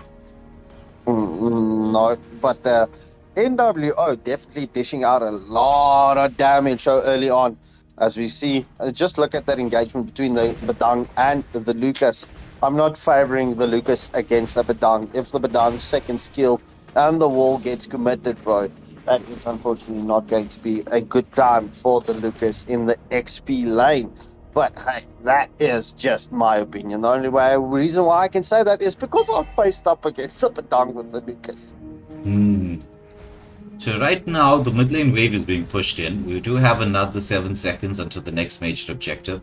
I did see a Sky Piercer come out here. So it's a double Sky Piercer, triple Sky Piercer. There's a lot of Sky Piercers in this game, Skanko. 100%, bro. It seems like Osiris Order is pushing. Oh, Avatar of Guardian catches the Nana. Does have the passive? The Glorious Pathway has come out. Roger with a Lycan Pounce. He procs the passive from the Nana. Oof. It seems that all the games for this evening are ultra aggressive. 100%, bro. I wanted to mention that as we see NWO Kenya taking the second turtle of this match, it is a very much aggressive as we look just past the 5-minute mark. Well, NWO Kenya doesn't have that 5k gold lead as of yet, but it's a 4k gold lead nonetheless. So Burger Boy, he's being wrapped around here. Meanwhile, we are still focusing on the middle lane. Oh, do you? He walks straight into the trap. Killing spree for the Roger. Glorious pathway from the high losses. They try to engage onto the Layla, but she's got the range. Let's just see. Does she pick up the Malefic gun yet? No, not quite. Oh, Avatar of Guardian slightly off the mark. It's Lucas. He does get the ultimate off there, but he's going to get caught up underneath the turret. Taken down. As there's a Nana. Molina onto just the Roger. As they're trying to protect this bot lane turret. Legolas on the high loss here. Just trying to keep it safe. But he's going to get engaged upon by the Valir. Valir taking a lot of damage from the Beleric. But Legolas keeping that turret safe. Nana hybrid protecting the mid lane as well. So the kill count, goal lead firmly on the side of NWO. But it's just one objective, shall we say, that's been taken down to one turtle. Melissa, Harley getting a bit of poke damage onto the Gatto. You know, now that I'm looking at it, right? This is quite a lot of names that's going to be featuring in the roll roulette. But done. Is he going to get caught out? Suyu, he still has the stun. There we go. It's going to be a kill for Suyu. So second kill on the map for the side of Osiris Order. But NWO, they've got some really late game damage dealers. Oh, the Avatar of Guardian catches up the Suyu with the taunt. The Valir is there to follow up. It's a killing spree for Gatto. Nice return kill from the side of NWO. Meanwhile, it's Osiris Order sensing the opportunity to push in his mid lane. Nana seizing up the Roger. It's going to be the glorious pathway with a full combination. But Roger, he's got the mobility to escape. But the mid lane turret has been taken down, which is opening up the match. Badan, he tries to flicker through. Harley manages to get away. But look at this Gatto. He lands the taunt down to 3. The follow up from the team revitalized. This is not enough to keep anybody alive. As the Lucas, Burger Boy, he's going to get caught out here. It's going to vengeance. Trying to keep himself safe. There's Layla. She's like, nobody's safe. I want to kill everybody. Layla. WC Womp wants to end the Lucas's life, but he manages to get to the safety of the turret and recall back to base. Meanwhile, the mid lane turret has been taken down. Are you saying? Sounded like a UFC fighter there called the Ball. I'm here to kill everybody. Oh, funny.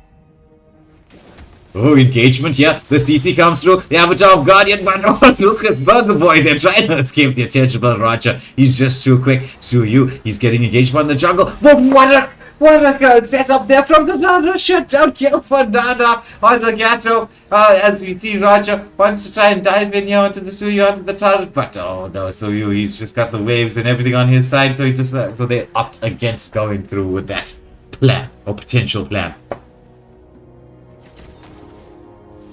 Layla, let's just get the bulls up for everyone to see. Layla has not picked up the Malefic gun yet. You know, once she picks up that Malefic gun, might just be GG's. Yeah, 100%. But if I'm looking at her build now, right, the Malefic gun will definitely be the next item that she picks up. As we do see the Layla as well as the Roger having high bounties on their heads at this point in the stage. Yeah. It just takes one good team fight. A hybrid on this Nana has been laying down the combinations of the... Oh, there's the Avatar of Guardian. Catches out too. Melissa pops the ultimate. It's going to be high loss. He's taking down Rogers into the backline with the Lycan pounce there as they're engaging onto everybody. It's only going to be the high loss that is taken down here as Layla is just trying to get her angles right. She wants to go for more as the tier 2 turret is being defended here by the side of Osiris Order. Gatto once more. They managed to proc the passive from the Nana.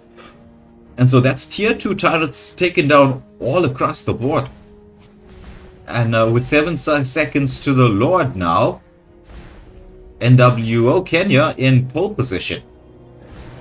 how are Osiris Order going to respond? Looks like they don't want to leave this uncontested. They want to go for us. But it's going to be this Gato once more, who is just zoning everybody away. Suyu trying to create the angle, but Layla is just dishing out the damage. So beautiful zoning from the side of NWO, showing a lot of discipline and keeping their shape, achieving their objective.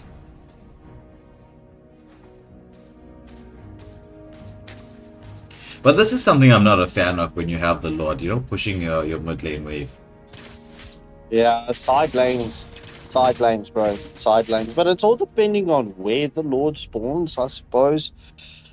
Yeah, but you see, it's the mid lane is the shortest path. And so when you got all your tier 2 turrets taken down, it should spawn, as you can see, in the mid lane.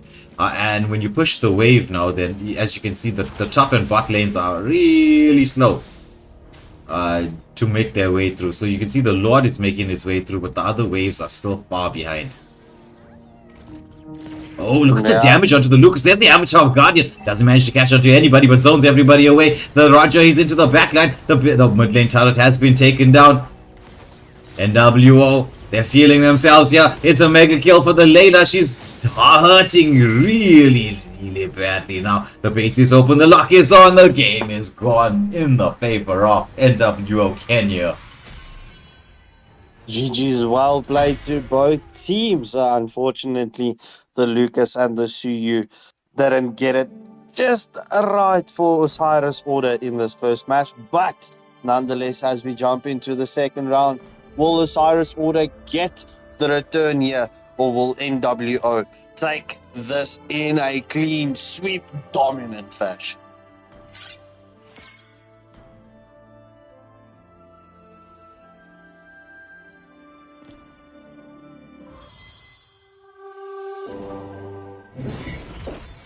All right. NWO with the first bats, please. Let's go.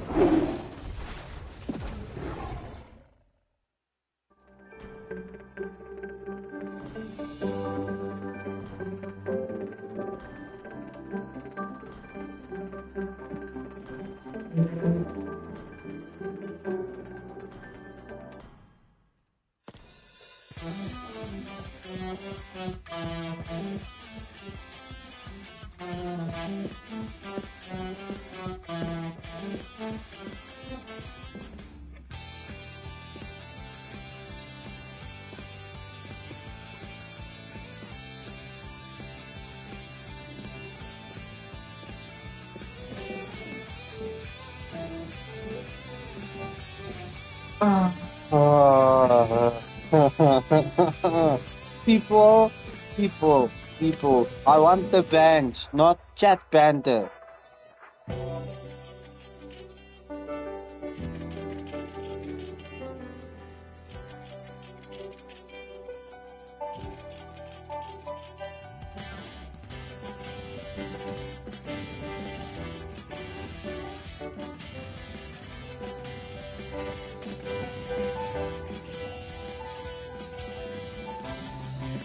Alright, NWO banning the Hayabusa once more. And second ban.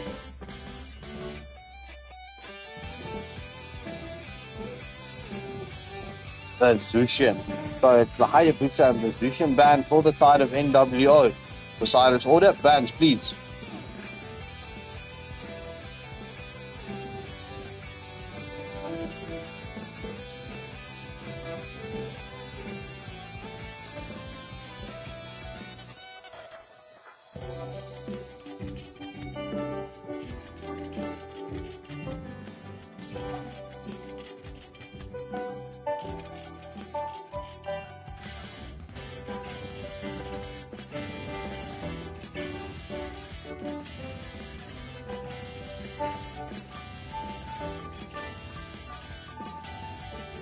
Alright, Sicilian and the Layla bands for the side of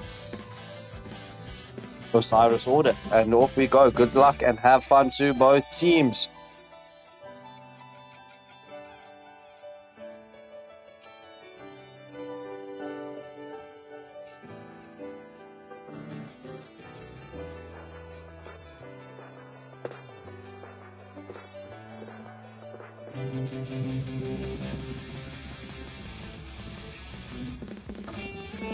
Alright, round 2.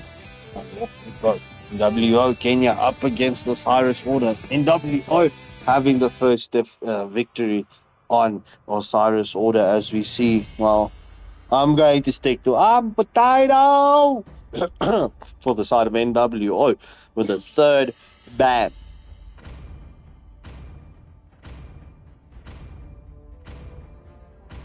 Go! Banning Who's out the next? Sun. Osiris Order with a response. Hybrid. What will you be banning for us, bro? What will you be banning? As the baton gets banned out from the side of Osiris Order. You do see that respect bans coming in through. The art of underscore Rome smiley face with the next ban for the side of NWO Kenya.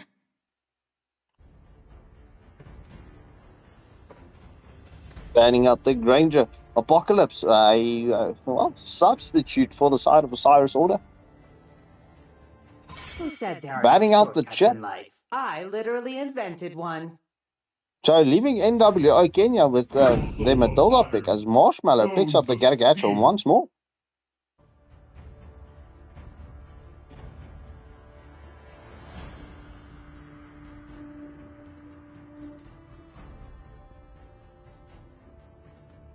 Burger Boy and Harley with the first picks for the side of Osiris Order. What will they be picking up, or will they be swapping out?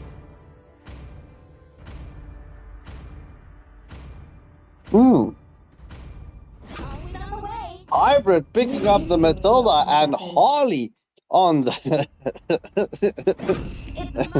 the Honeybee. WC Womp not waiting, picking up the Exia.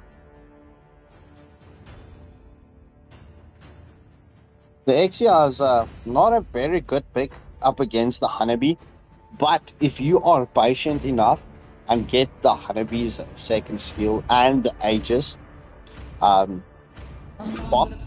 then it's a beautiful pick up against the Honeybee. As we see, I'm a Potato picks up the Eve, and Burger Boy showing us that Vexana once more. Well, Biggie, using his boss. Yeah. Scuff.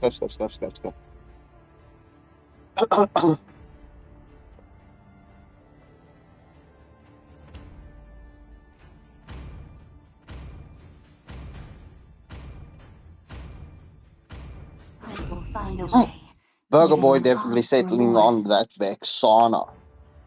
Lagulas for the final ban for the side of Osiris Order.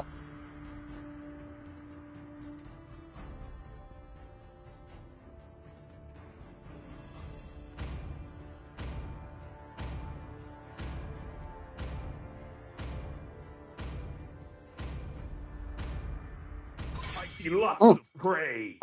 Banning out the Roger. So, no Roger again for you, Mad Cuz Bad. As the person that I just mentioned, Mad Cuz Bad, with the final ban for the side of NWO. Banning out the Joy.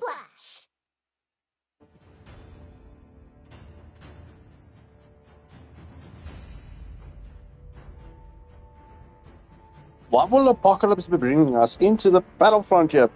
If we're looking at the compositions at this point of stage, you've got that set potential from the Eve, as well as the knockup from the Garagacha with the Taunt, the full barrage onto the Exia. Oh, damn. If NWO does settle with this pick, NWO is going to have a very strong draft as Legolas picks up the Marsha. The Art of Rome picks up the Khalid, and Mad Cuz Bad still deciding on what he is going to be jungling for us. So which lane do you think the Khalid's going to? The Khalid is going to go Rome.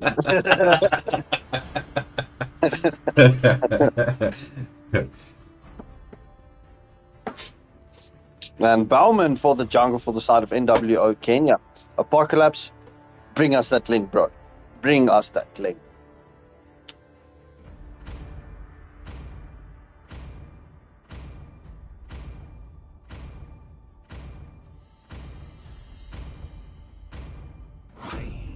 Apocalypse deciding on the Julian.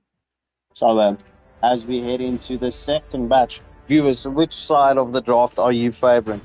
Unfortunately, my heart is going for the side of Osiris Order, but my head is saying NWO Kenya has the stronger draft here. Though Belmont in the jungle, I haven't. We saw one yesterday, I think it was. Let's see how this works, because if you think about it, you've got Eve with the slows, and that's really what Belmont needs. He needs someone to slow people down in order to do something. But there's a lot of purifies for the side of Osiris Order, and Julian with the enhanced first skill is a bit of a tank killer. Legolas on the Marsha is very, very good on the Marsha in terms of timing to dive the backline. So that means the Eve and Ixia will not have the best of times with the Marsha around, because Marsha is going to be looking to make that rotation. And from the emblem setup, you can see that's the damage for Marsha. But the combination that they have here, especially with the first 4 for the side of NW Kenya, is going to prove to be quite something to watch if they land it. Eve, Gato, Kali, and Ixia.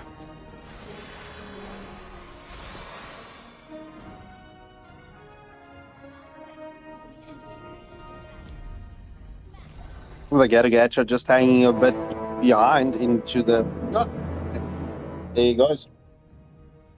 Right, so both the jungles starting off on opposite sides. It looks like the NWO want to put pressure onto the XP lane, and knowing that Marsha, a fed Marsha, is a scary Marsha. So I think that would be the planning from them, just to get their XP lane a bit sorted out. So Khalid is being zoned away from them by the Marsha, but has taken down most of his wave already. We'll get to the level 2 quite quickly. He's dancing around, dealing a bit of damage, but Marsha, 3 health bars. Meanwhile, we see the... Oh, there's the engagement here in the mid lane. First blood going the way of the Osiris Order, with the Julian picking up that first kill. So nice bit of early game pressure, which is why the Litho is such a dangerous spot. As we see the Matilda just getting a bit of poke onto Marshmallow on the Gatto, zoning him away. So what do you think, Scarps Gangle, of this matchup here in the gold lane and Ixia into Anabi? Well, as I mentioned previously, when I was looking at the draft, right? Oh, they managed to catch on to the Julian. He doesn't have the skills to escape as they take down a kill. It's a 1-for-0 exchange going in the favor of NWO. It was the... who picked up the kill there? Oh, it was the Gatto, the Marshmallow. Oh, but the Benedict, he wants to continue the engagement, doesn't have level 4. So, did not have that ultimate to end the Bugger Boy on the Vexana's life. But Julian now, just making his way towards the turtle. But I think we should see both the... take his red buff first. We'll do, I think. He's just clearing a lot of his jungle. So to answer your question, right? The Exia up against the Hanabi, right? You need to be a patient Exia, especially because the Hanabi has got that shield, and as well as the Aegis. I mean, you just need to break those 2 skills to get the engagement onto the Hanabi. But 8 out of 10 times the Hanabi is going to win the match. Oh, it's going to be the Avatar of Guardian just slightly off the mark. The turtle didn't go the way of NWO, as we do see the Gatto taking a bit of damage in here. So it was a kill to the side of Osiris Order, but they did not manage to pick up the turtle. So as we notice, the gold is fairly even. It's about 400 in the favor of Osiris Order right now. So this game, quite a bit different from the first matchup. That is also what we saw in the previous best of 3 series, bro.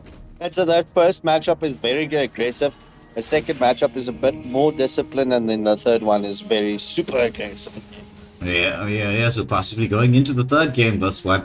I know the Osiris Order's fans in the live stream are hoping for their team to pull one back, but the NW fans are screaming, no, we're gonna take this all.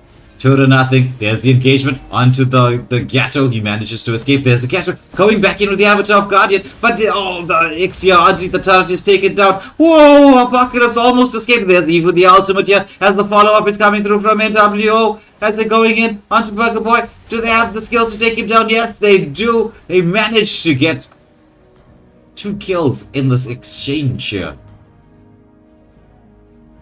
So now pulling the kill lead to their side and evening out the gold.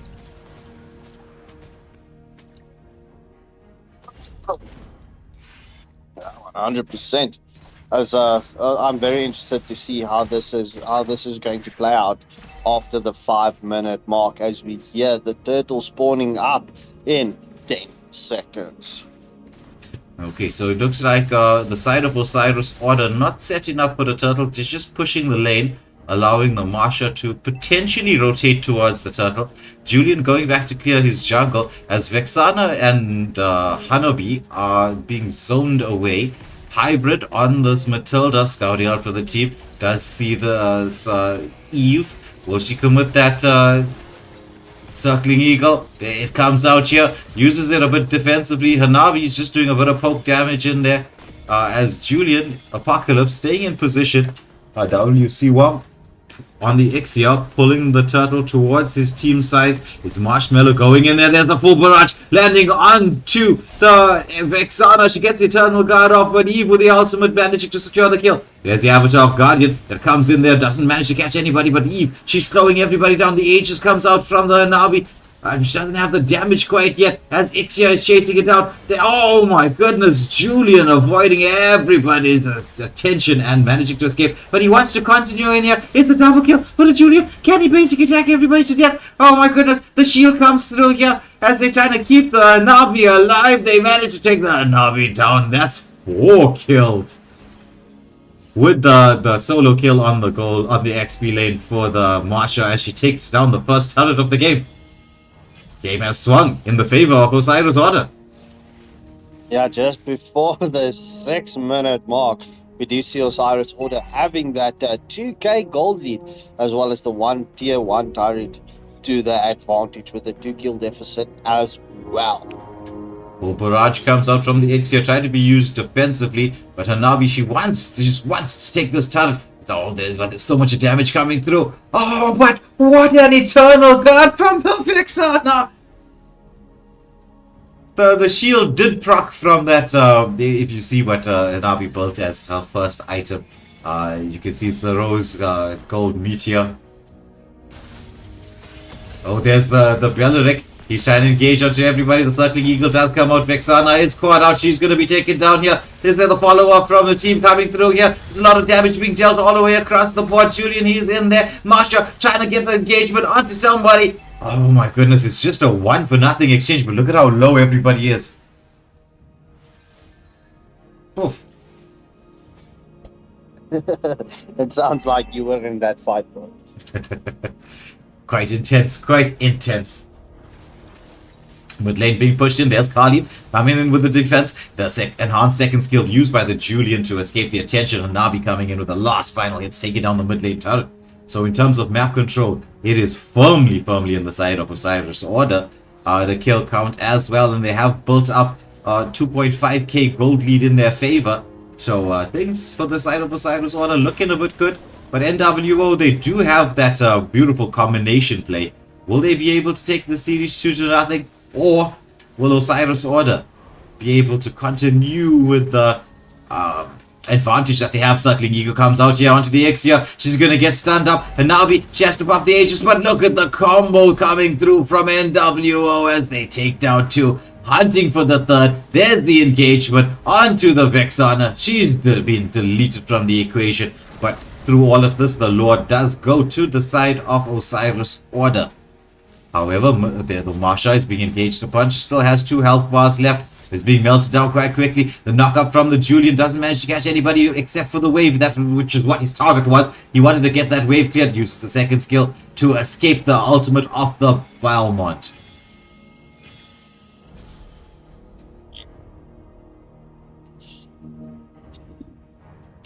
So at the 8.5-minute mark, we do see NWO getting the return on the tier 1 turret. However, Circling Eagle is coming out from the Matilda. But the Exia, she's sustaining through all of this. It's going to be the full barrage, but Exia managed to pull everybody back out from the Avatar of Guardian towards the backline, but he's going to get CC'd up. The Eternal Guard comes down like the demon from hell, sending Gatcho back to the base.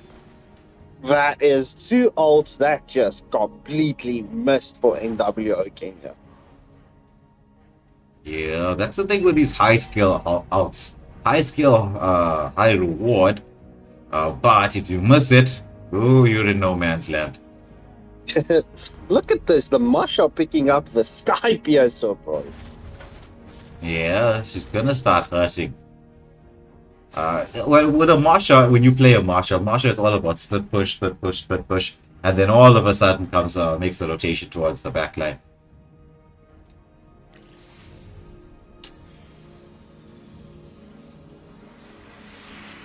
So Pickle asking, when did NWO Kenya get so good? Well, Pickle, to answer your question, if you notice the teams that have been featuring on the stream recently, all the way across the board, you notice that with the constant 5-man and the practicing and the work everyone's doing in the background, so that they can feature on the live stream, the overall play across the server is improving quite dramatically, which is something I'm really impressed about. I'm quite happy to be part of the server as it's growing and developing. As we're watching the Lord being taken down, Julian, he wants to try to land this. Who gets this? Who gets it? It's Vexana who manages to get the Lord. It's going to be the Gatto taken down here. Marsha, she does get the engagement in the backline. Here's a 2-for-0 exchange. Okay, you can make that a 2-for-1 exchange. However, the Matilda and team have different plans here. The Circling Eagle coming up. She managed to... Oh, I thought she was going to catch on to all 3 there. But just onto 2 as it's going onto 1 as it's the full barrage. Oh, but there's the Eternal Guard taking everybody down. Full team wipe. Osiris Order. Could this be the moment? This could definitely be the moment for Osiris Order to get that extra extended pressure and to cement the map control. Mid lane being forced in here. As we do see Vexana, Burger Boy taking a bit of damage at the Avatar of Guardian. Ooh, just missing out on the Vexana as she taunts that Gatto back.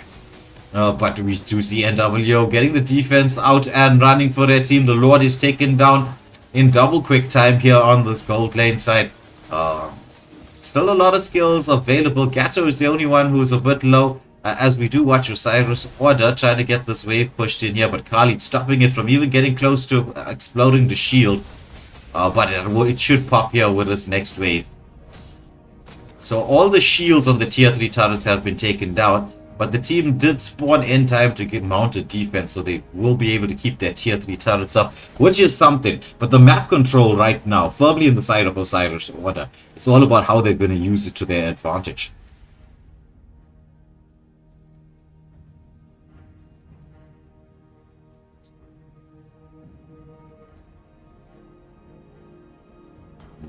Look at everybody here having a picnic. They're just waiting patiently for somebody to overextend. It is another 50 seconds before the Lord, and will be the enhanced Lord, as we do watch Osiris Order invade the jungle. Retribution did come out from the Julian.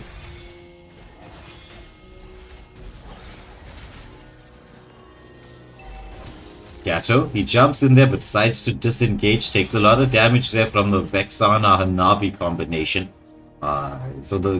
Once again, Osiris Order using the map control to keep NWO pressured. Oh, look at the engagement here onto the Gatto. He does get that Avatar of Guardian, but he just comes out from the Hanabi. The full barrage is there as well, as Julian is trying to make his way towards the Ixia, which he manages to do. They're chasing down the Eve. Eve gets taken down as well. It's a full team wipe.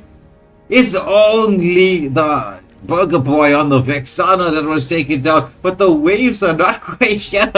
They could have ended, but the waves were being pushed back, were way too back. I mean, they didn't spawn yet. They spawn every 30 seconds or so, and it takes a few seconds for them to march down any lane. But this will definitely, most 100% definitely, be an uncontested Lord.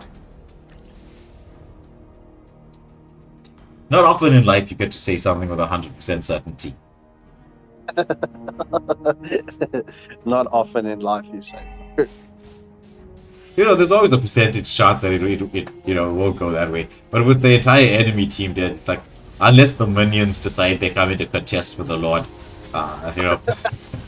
it's like, it's 100%. And that, folks, welcome to Well Gaming's Trash Talk session of the evening. So the Lord making its way down the top lanes, charging up, will be charging up shortly, as NWO are trying to pull it to prevent it from charging. Meanwhile, the bot lane is being pushed in here by the Hanabi and Marsha. Hanabi's going to get engaged on the full barrage comes out, but what a second skill! The guiding wins from the Matilda, keeping the Hanabi alive. The Lord pushing through to the base here. Will we see this tier 3 turret fall? No, we don't. Julian takes down at least the mid lane. Vexana should be able to get the next one. It's going to be the base exposed. Eve with the ultimate trying to zone everybody away. Marsha, she don't care about anything. She's focusing onto the base, trying to melt it down. The lock is on. The game goes to Osiris Order. This takes us into the third sudden death round. Yeah. Scarpskangle getting his prayers answered tonight. This is second match, the second best of 3 series going into the sudden death round. Who is gonna take this? We've had 2 firecracker of a game. NWO in the first match, dominating from start to finish. But Osiris Order bringing it back. It was a bit of a cagey start in the second, and then they switched gears, took over the map control, and just stormed through to victory in the second game. Who is gonna take the third? That's what I'm interested to see. Bye. I just wanted to ask you, are we subbing in? Alright, so just waiting for teams to pull into the lobby. Over to you, Scarpskangle. Take us through the initial part of the game.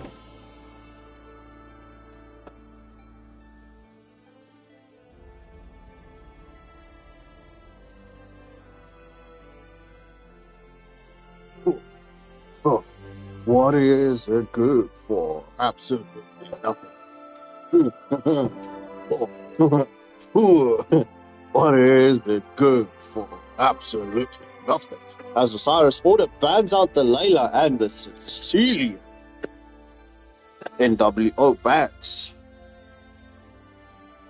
Wait. Oh, never mind, I didn't even need to ask. As NWO bans out the Hayabusa and the Zuzushin. So good luck and have fun in the sudden death round. Guys, good luck, GG's, and let's go. Round 3. Ladies and gentlemen, this is the moment you've all been waiting for. As Osiris Order is in the blue corner, up against NWO in the red corner. Scores are currently tied 1 each, as Hybrid has the third ban for the side of Osiris Order. Banning out the Badang. So no crazy fest from the Badang. The Art of Rome for the side of NWO with a third ban, banning out the Son.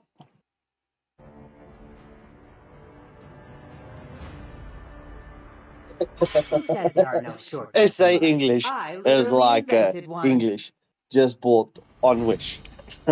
As Osiris Order bans out the chip and WC Womp, which will you be banning out for us before we jump into the first picks from the side of Osiris Order? Experience the euphony of suffering.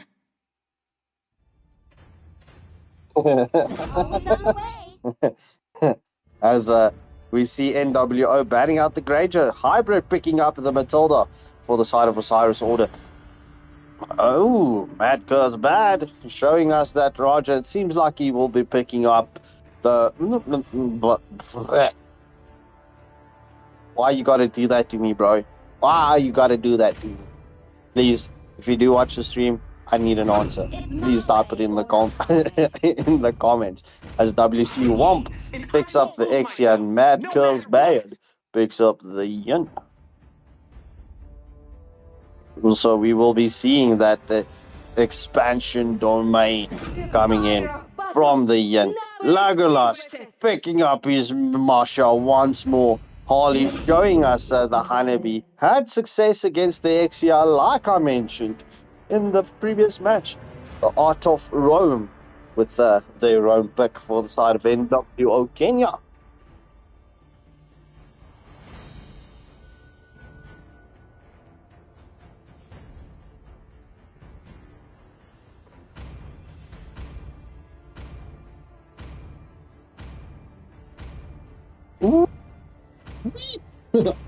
The Art of Rome picking up the ruby for the Rome as the side of NWO Kenya takes us into the final ban for this best of 3 series for the side of NWO, banning out the Joy and Burger Boy. What will be the final ban be for this best of 3 series? Oh, what is it good for? Absolutely nothing. Come on, say it again. Oh. True love is like As love. Burger Boy bans out the Camilla. I definitely need to go and listen to that song. That song is stuck in my head. As I'm a Potato gets the next pick for the side of NWO. Swapping out with Marshmallow. Marshmallow picking up the Hylos. Apocalypse and Burger Boy with the final picks for the side of Osiris Order. What will Apocalypse bring us in the jungle? And Burger Boy for the road. Apocalypse showing us that Alpha. That Alpha will be pretty much a good pick. Oh my word. What was I saying? Burger Boy on the mage. Sorry, Burger Boy, my bad. Let's blame it on Christopher. Right. As Burger Boy picks up the Vexana and Apocalypse picks up the Alpha. The Alpha is a very good pick up against the Yin and as well as the Exia, mind you. Update the final pick for this NWO before we head into this third and final match as Potato picks up the Changi. So a lot of damage potential coming in from the side of NWO, but Osiris Order can also definitely pack a punch. But, ladies and gentlemen, as we head into this final match, please tell me, what do you think of both teams' drafts? Don't just leave it out there. And you know what we've been forgetting to say? Well, not as frequently as we used to, but nonetheless, viewers, please hit that like, share, and subscribe button. All the support that we get to our side is appreciated. We love you all, and thank you so much for the support as I hand you over to Mr. Waylander himself. Let's go. Alright, so into the game we go. It's got this is it, right? This is the moment we've been waiting for to see who will win.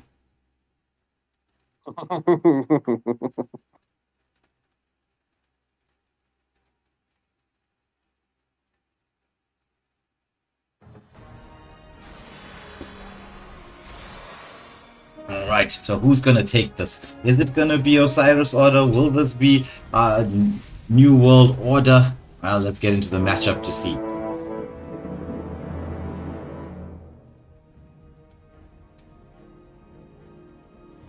So it's going to be the both teams once again starting their jungles on the opposite side of the map. As we see the Hylos and Yin. Yin a little bit slower at clearing his jungle than an Alpha, as we can see Alpha already taking a small camp. As they wait for the Litho, watching the Hylos just scout out here. Will they try to steal something? Maybe he's gonna be calling his teammates. No, they're not. they are trying to start this up here.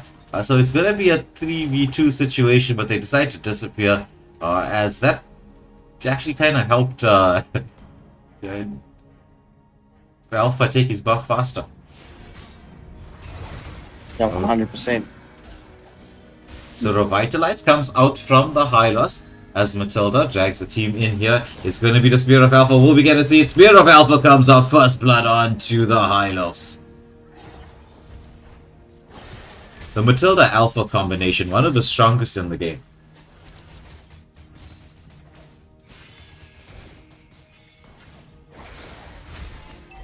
So Ixia just trying to stay safe underneath the turret, but she's going to get caught out. The Spear of Alpha comes through there. The Guiding Winds is being used to drag everybody out of to safety. Oh, but the Yin comes in. He's going to get CC'd up and taken down as well. Meanwhile, it's going to be the mid lane. The entire gold shield has been taken down here by the Chaggy and Hylos to try and keep the gold lane fairly even, but it's also 1.4k gold lead to the side of Osiris Order. The Spear of Alpha did come on, but he's taking a lot of damage. It's going to be Chaggy who gets the kill.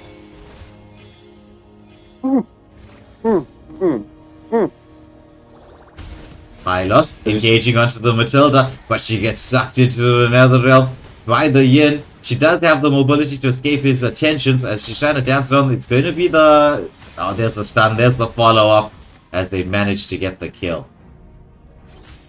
Yeah, what is it called again? Some dimension.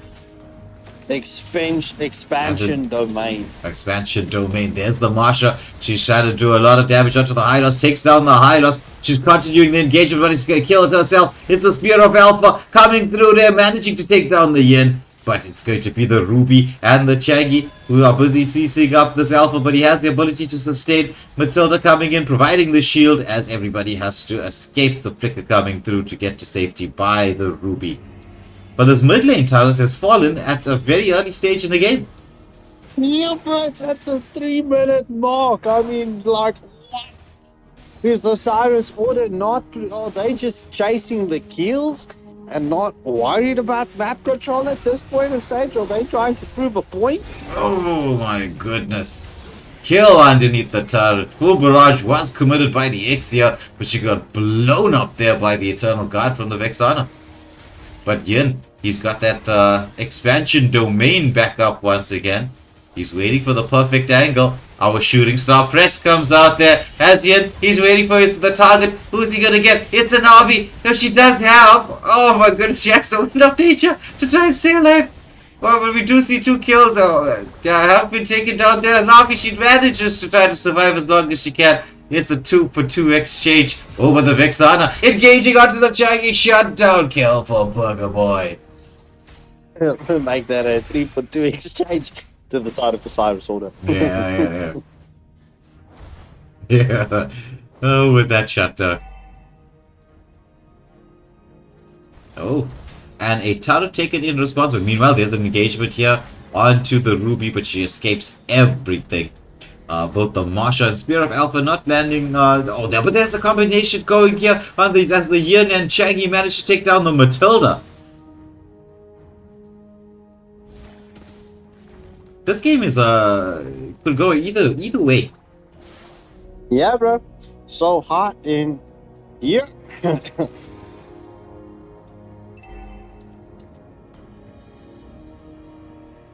As we look at just before the 5-minute mark, 10 seconds before the second turtle. No, I mean my bad. The third and it is the second turtle. Oh, Spear of Alpha onto 2. The Revitalize has been cast. It's going to be Yin sucking the Alpha into the nether, into that expanded domain, but he gets taken down. The Glorious Pathway keeping the Hylos alive, and so this should be the turtle going in the favor of Osiris Order, circling Eagle from Hybrid on the Matilda, just keeping everybody away. 100%, just at that 5.5 minute mark, we do see Osiris Order. Just not having the map control at this point in stage, but having the kill deficit and the 7k gold lead. Yo, but they do have the gold lead on their favor, but the map control is on the side of sort of on the side of Osiris of NWO. That mid lane turret's kind of a biggie. But here we see the setup here from the Hylos. He's only level 4, He gets the stun off, he covers the glorious pathway, Spear of Alpha, the full barrage catching onto everybody. Yin, he's trying to get somebody. He manages to get the stun onto the Alpha, takes the Alpha down, and manages to escape. The Circling Eagle has been committed onto the Chagi as the team fight goes in the favor of NWO with a 1-for-nothing exchange. Meanwhile, the mid lane is being tried to be pushed in here by the Hanabi and Vexana. Ooh, look at that. The flicker's coming through here. Hylos pops to revitalize. They want to chase down Burger Boy, but Hanabi gets the stun on. Burger Boy returns with a setup for his team as Masha finishes off the Hylos. Oh, look at the damage coming out for Hanabi there and the Matilda. The Eternal Guard has been committed by the Vexana. They want to use this to try and establish even greater degree of map control by pushing in this lane. Oh, Hanabi, she lands the ultimate. Will she be able to use them? Oh, I thought she was going to use the minion wave coming through to get the kill. Meanwhile, on the top lane, it's going to be the Changi. She's trying to engage onto the Vexana, but that guiding wind's being used so well as the Circling Eagle comes out. Unstoppable for the Vexana. So Osiris Order gets that tier 1 turret in the mid lane.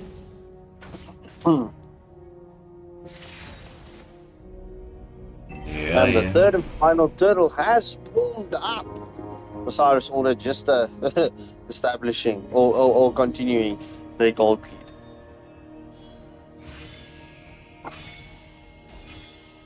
So third and final turtle is started here by Osiris Order Alpha on that starting of the turtle. He would have the retribution advantage being level 11 versus the level 9 Yin. But we see Yin trying to get towards the Marsha. Oh, she's only got 1 HP bar. What timing there from the Yin.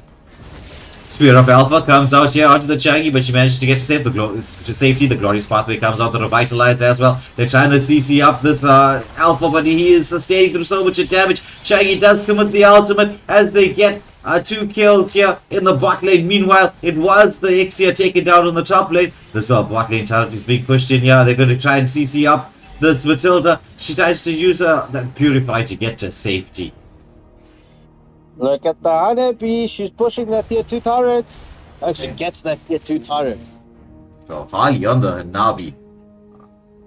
As we get the bowls and items up, we can see that she's already got 2 items completed. Going for the third.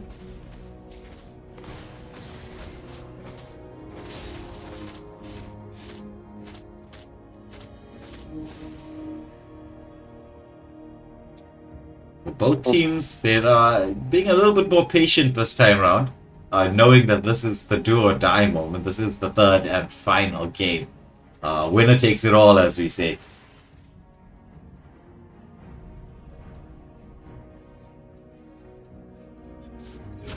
There's the engagement onto the Ruby. Varsha does pop that ultimate of hers. The Glorious Pathway is in there. The Chagi is around trying to get this Marsha down low. She's down to the final health bar. It's the Circling Eagle coming out as they manage to take down the Marsha as well. Meanwhile, Hanabi on the top lane is just pushing and pushing and pushing. You think she's going to get a baby out of this? No, but she'll definitely get the minions to that tier 3 turret. Spear of Alpha comes out onto the Hylos as he's trying to escape the attentions of the... Oh no, what comes through? But yet, he sucks the Alpha into the Nether Realm. Did he possibly manage to keep him safe if there? As they both recall spam each other there. There's the stun. Spear of Alpha trying to be used defensively. It's 2 taken down here. And this is at a critical juncture. It's time for the Lord. Angelic Fury, just to answer your question, the score is 1-1 at this moment in time. This is sudden death. Changi, she's melting down this Lord. They want to rush it through while we see Hanabi still going for the push. So the first Lord of the game going the way of NWO. And the second game going... Oh, yeah. Second game went to the side of Osiris Order. But the first Lord of this match went to the side of NWO. Oh, you can hear I'm tired. My Christopherson moments are happening very more frequently. Yeah, it's been a long stream. We still, by the looks of the votes, we still might have to do the draw today. Yeah, the draw has been decided or voted for today. So the viewers will just need to give us that 5 minutes, and we need to get everyone back onto the stream so that they can see who their teams have been facing off against, or will be facing off against. Late night draws. Well, maybe you can just get the team there just to announce that it's coming up after the game. 100%. Just announce.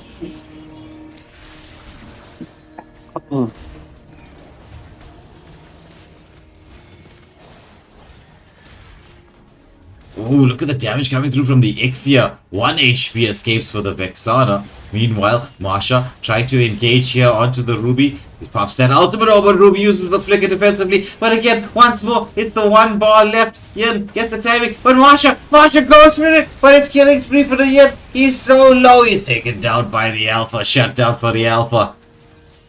Ooh, Ruby manages to land the hook onto 2. Do they have the follow-up here? The Revitalize has come out. It's going to be Alpha on the Spear of Alpha. It's no backline managing to take down the Ixia. Matilda with all that shield and heal surviving through everything. This fight is turned around. Now they want to go into the Ruby. Spear of Alpha once more. It's a killing spree for the Alpha.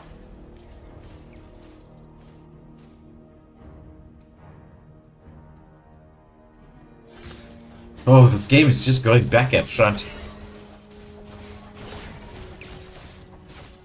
Yeah, as you mentioned it, bro, we do know that no teams does know this is a do or die situation.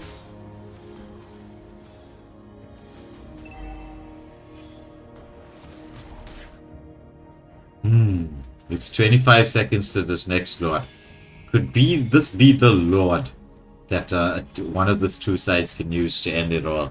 Oh, we continuing with this very intense battle in the third game.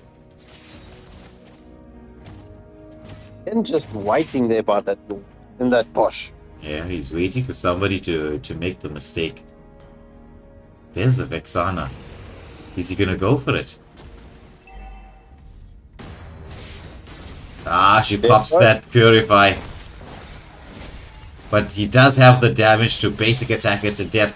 He's gonna use that second skill to escape, but there's the Circling Eagle coming out. The Mega Kill comes out from the Alpha as they get a shut down the Yin. But oh, the full barrage landing onto everybody. But once more, the Guiding Wind's just doing an excellent job. And Nabi coming through with a follow-up for the team as they're focusing now onto the Ixia. She did get that passive from the Rose Gold Meteor as we see the Marsha trying to get to the backline. But once again, Ruby is there to protect. So both teams have to disengage as the Alpha, he's trying to take this Lord down. But the shooting stars from the Changi. Oh, but look at Marsha. Marsha is so low. She's trying to survive through all of this. Alpha screaming for his team. I just need space to land the Retribution. He's going to get CC'd up. Does land the Retribution. Spear of Alpha onto 2. Look at the damage. Sky Pierce up Rocky. But he gets taken down by the Changi. But a beautiful play there from Apocalypse. Keeping his team in the fight.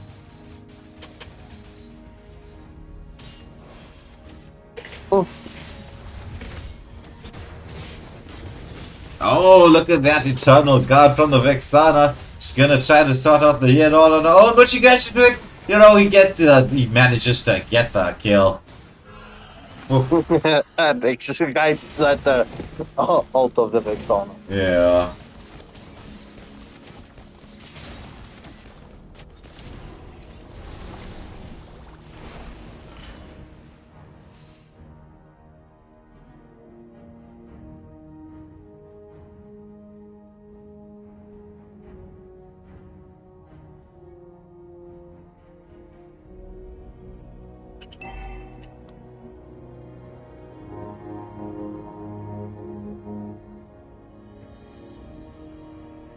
As we just passed this 15-minute mark, we do see the kills have been evened out, but we are also at that point, at this point in stage of the match, that the gold does not matter anymore. Now it's all about pushing the objectives, engaging on team fights, baiting skills, and, well, just once again, get those objectives. As the full barrage gets committed from the Ixia. The expansion domain onto the Vexana. Burner Boy is taken down by the Yeah, look at the damage coming up from the Shaggy. Yin, he's back into the mix here. He somehow is managing to survive. And Navi, she's gonna get CC'd up and taken down. Oh my goodness. This is a 4-for-1 exchange. It was only Legolas on the Marsha left alive.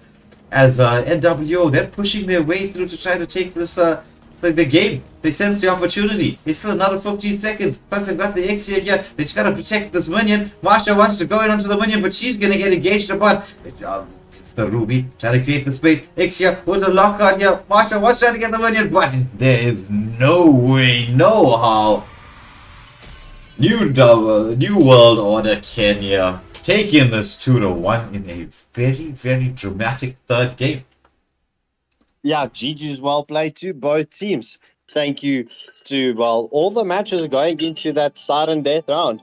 Viewers, we're just going to have to ask you to give us that 5-minute break quickly so that we can get the wheel spin ready and sorted for you so that we can jump into the roll roulette. Yeah, we will just be a few minutes, but well played to both teams, Osiris Order and NWO. NWO taking a victory in a clutch fashion in the third game. That was an excellent match to watch, rounding out a very, very, very exciting evening. So, of streams of the games, but we will be getting into the draft now, so teams are gonna find out very shortly who they're gonna be up against. Also, for everybody here watching, if you haven't pressed that like, share, and subscribe button, now would be the time to do so while we take a pause as we set up the wheel spin for you. We're streaming, you're screaming, and we're all ready to open the great vaults. And when we do, our holy family's gonna tear the whole galaxy a new one.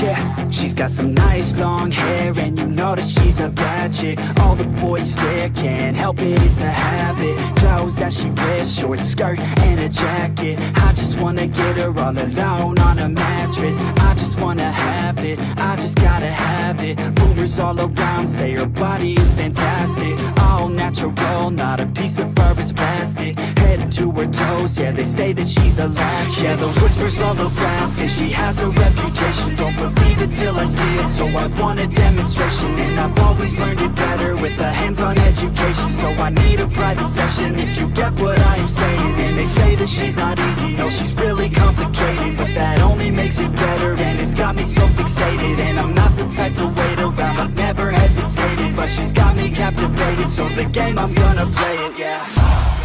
She's got a body like a coke thing, she likes to keep the party going. Rumors got me feeling lonely, I want that body, baby, show me. She's got a body like a coke thing, she likes to keep the party going. These rumors got me feeling lonely, I want that body, baby, show me.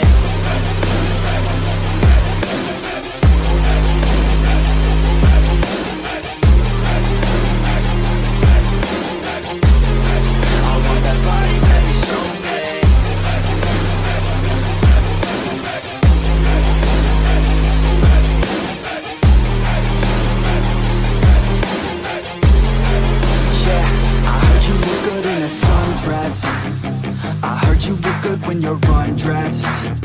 I heard you like to get away. I heard you like to stay out late. I heard you had a couple boyfriends. I heard they didn't treat you right. I heard you're hated by your girlfriends, 'cause all the guys want you tonight. Yeah, they say she's too hot, they say she's too cold. Where she came from, nobody really knows. They say she looks young, but say she acts old. From everything I've heard, she gets out of control. And all the boys say she was sent from the heavens, but I'm not too sure that this girl is a blessing. She's got the devil's eyes and they'll cut you like a weapon. She's stuck in my mind like a bad obsession. Got bad intentions. She's got a body like a coke thing, she likes to keep the party going. These rumors got me feeling lonely, I want that body, baby, show me. She's got a body like a coke fan. She likes to keep the party going. These rumors got me feeling lonely. I want that body, baby, show me.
We're streaming, you're screaming, and we're all ready to open the great vaults. And when we do, our holy family's gonna tear the whole galaxy a new one.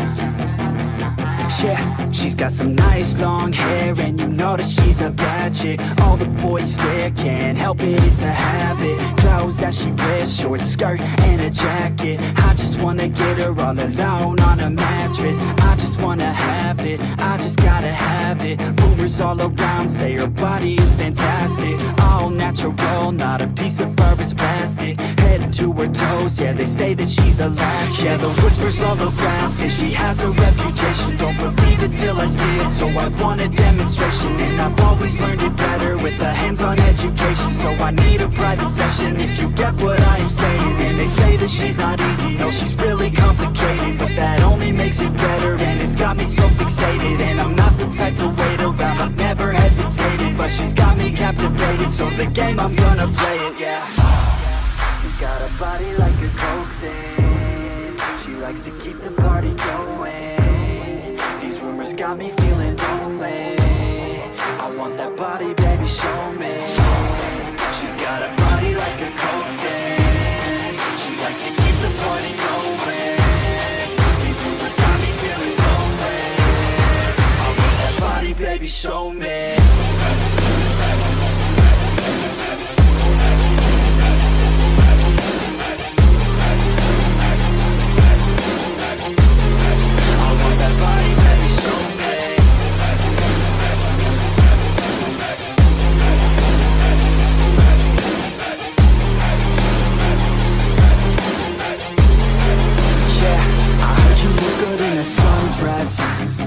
I heard you look good when you're undressed. I heard you like to get away. I heard you like to stay out late. I heard you had a couple boyfriends. I heard they didn't treat you right. I heard you're hated by your girlfriends, 'cause all the guys want you tonight. Yeah, they say she's too hot, they say she's too cold. Where she came from, nobody really knows. They say she looks young, but say she acts old. From everything I've heard, she gets out of control. And all the boys say she was sent from the heavens, but I'm not too sure that this girl is a blessing. She's got the devil's eyes, and they'll cut you like a weapon. She's stuck in my mind like a bad obsession. Got bad intentions. She's got a body like a coke thing. She likes to keep the party going. These rumors got me feeling lonely. I want that body, baby, show me. She's got a body like a coke thing. She likes to keep the party going.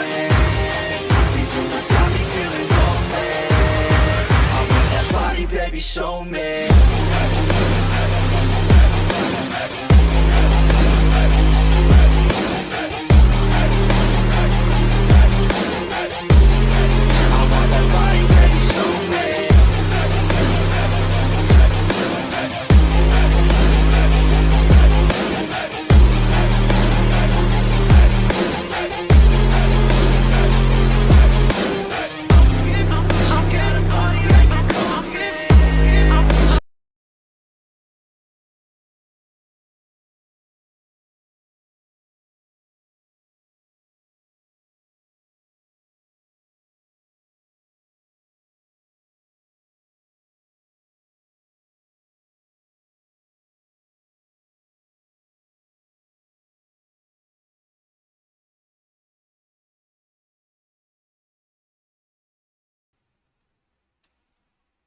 Alright, everybody, welcome back to the stream. We just had to get things set up well, as you could see on the live stream. We were getting things set up for you.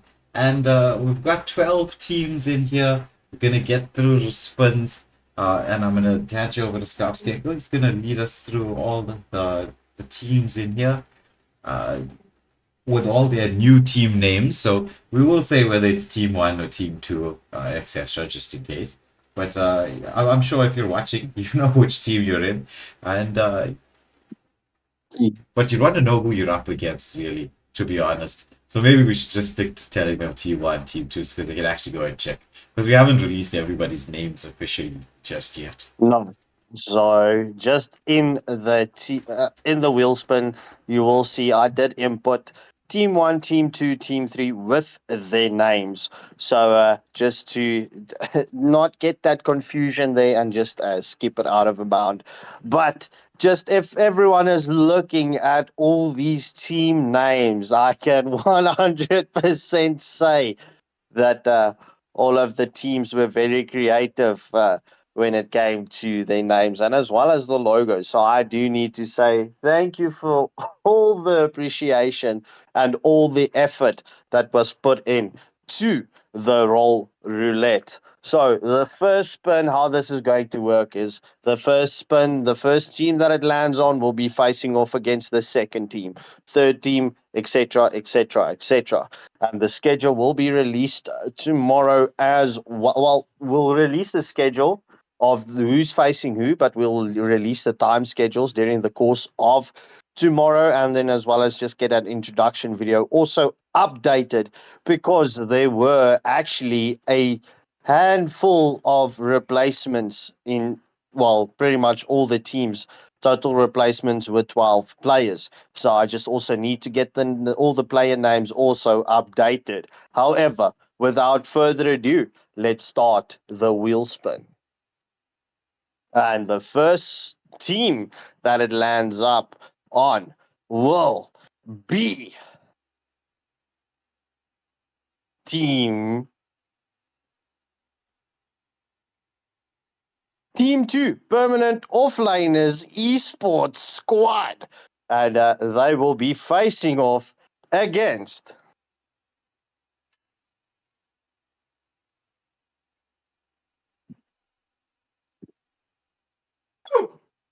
Llama Boys. That was a bit premature. Team 2 will be facing off against Team 4.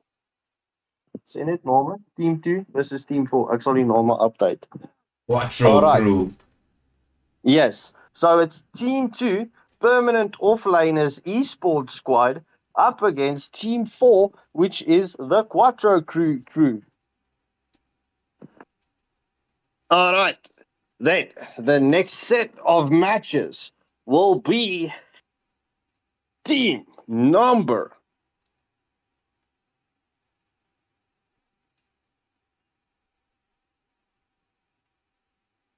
8, Gapped Esports, up against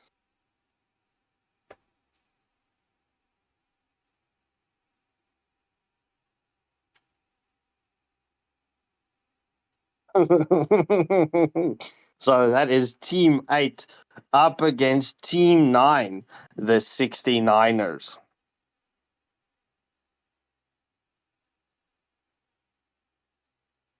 So next round of teams for the next match, first team, next match, match 3, will be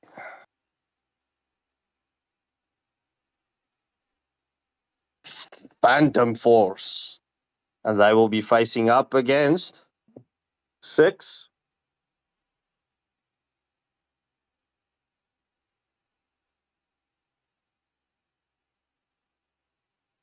So Phantom Force will be facing up against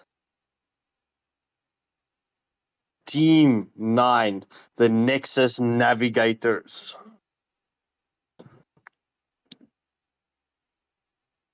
Eleven.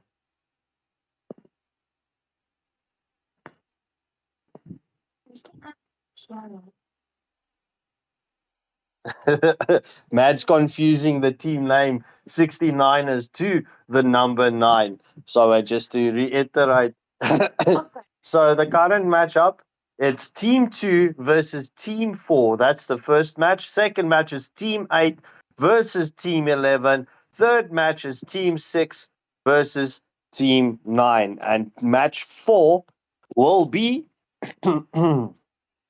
the first team of match 4 is spinning, spinning, spinning. Blacklist International Team 1 up against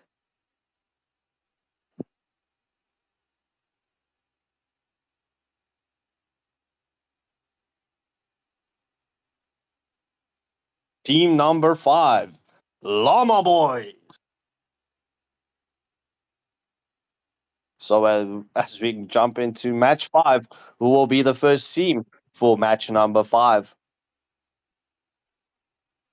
Match number 5, first team is team number 3. Unfortunately, I cannot pronounce this name live on the stream, so I'm just going to call them Double H. Fun fact, it's so Double H will be facing off against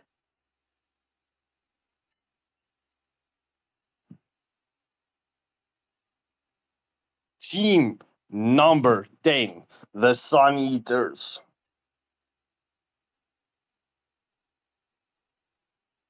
All right, then match 6 is team 7 up against team 12. But let's just spin to see who is the first team in match number 6. That would be team number 7, Toxic Trash Talkers, up against team 12, the Sonoria. And that's it, folks.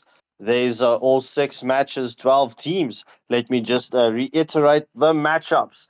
First match is Team 2 versus Team 4. Second match is Team 8 versus Team 11. Third match is Team 6 versus Team 9. Fourth match is Team 1 versus Team 5. The fifth match is Team 3 up against Team 10. And then the sixth and final match is Team 7 up against Team 12. So just once again, thank you to everyone that did do the sign-ups and everyone that jumped in last minute just to fill in the teams with the roll roulette. We all do appreciate all the effort and time that has been put into this. So thank you all for joining us. And I have to say, I'm very, very much excited for what the roll roulette is going to be bringing us. Yeah, it's gonna be a very, very fun, very exciting tournament. I mean, if you think about it, at some point in time, every one of us has to play solo queue. What better way to bring the solo queue style alive than by doing it in a tournament system? But when we look at it, just so that everybody knows a little bit of final information before we end off tonight's streams, the matches will be, all games will be best of 3, but it's a single elimination. So it's like you're going to be playing the best of 3, win or lose, You're either going to get going through or you're going to get knocked out. The moment we get down to the final 3 teams, so first round will be 12 teams, 6 matches, 6 winners. The 6 winners will go through and play 3 matches, 3 winners, and then the final 3 teams will be battling it out in sort of a mini league style to see who gets all the way to the finals, and from there we'll be able to conclude. This tournament will run for approximately 2 weekends. We're going to start it off on Thursday, end it by Saturday, Sunday for the first round, and then the next round will take place from Thursday to Sunday once again the following week, and everything will be concluded, done and dusted, and we will know who the victors will be. But right now, we're just going to have to say, well, goodbye to everybody. It's been fun having you all with us here at Waylander Gaming. We really do appreciate all the love and support that we get from all of you, especially for those of you who stayed up late to tune in to see who's going to get matched up with whom. But anyway, that concludes our stream for the evening. I hope you all have a wonderful, wonderful Monday night. Get some good rest in for the long week ahead. And we'll see you all live once again tomorrow as we continue with, I think it's the most wanted list qualifiers. We've got a couple of, I'm sure we've got some custom games, but we've got a lot of action packed for tomorrow, right? So don't you even stress. You know, we will always, always, always be live.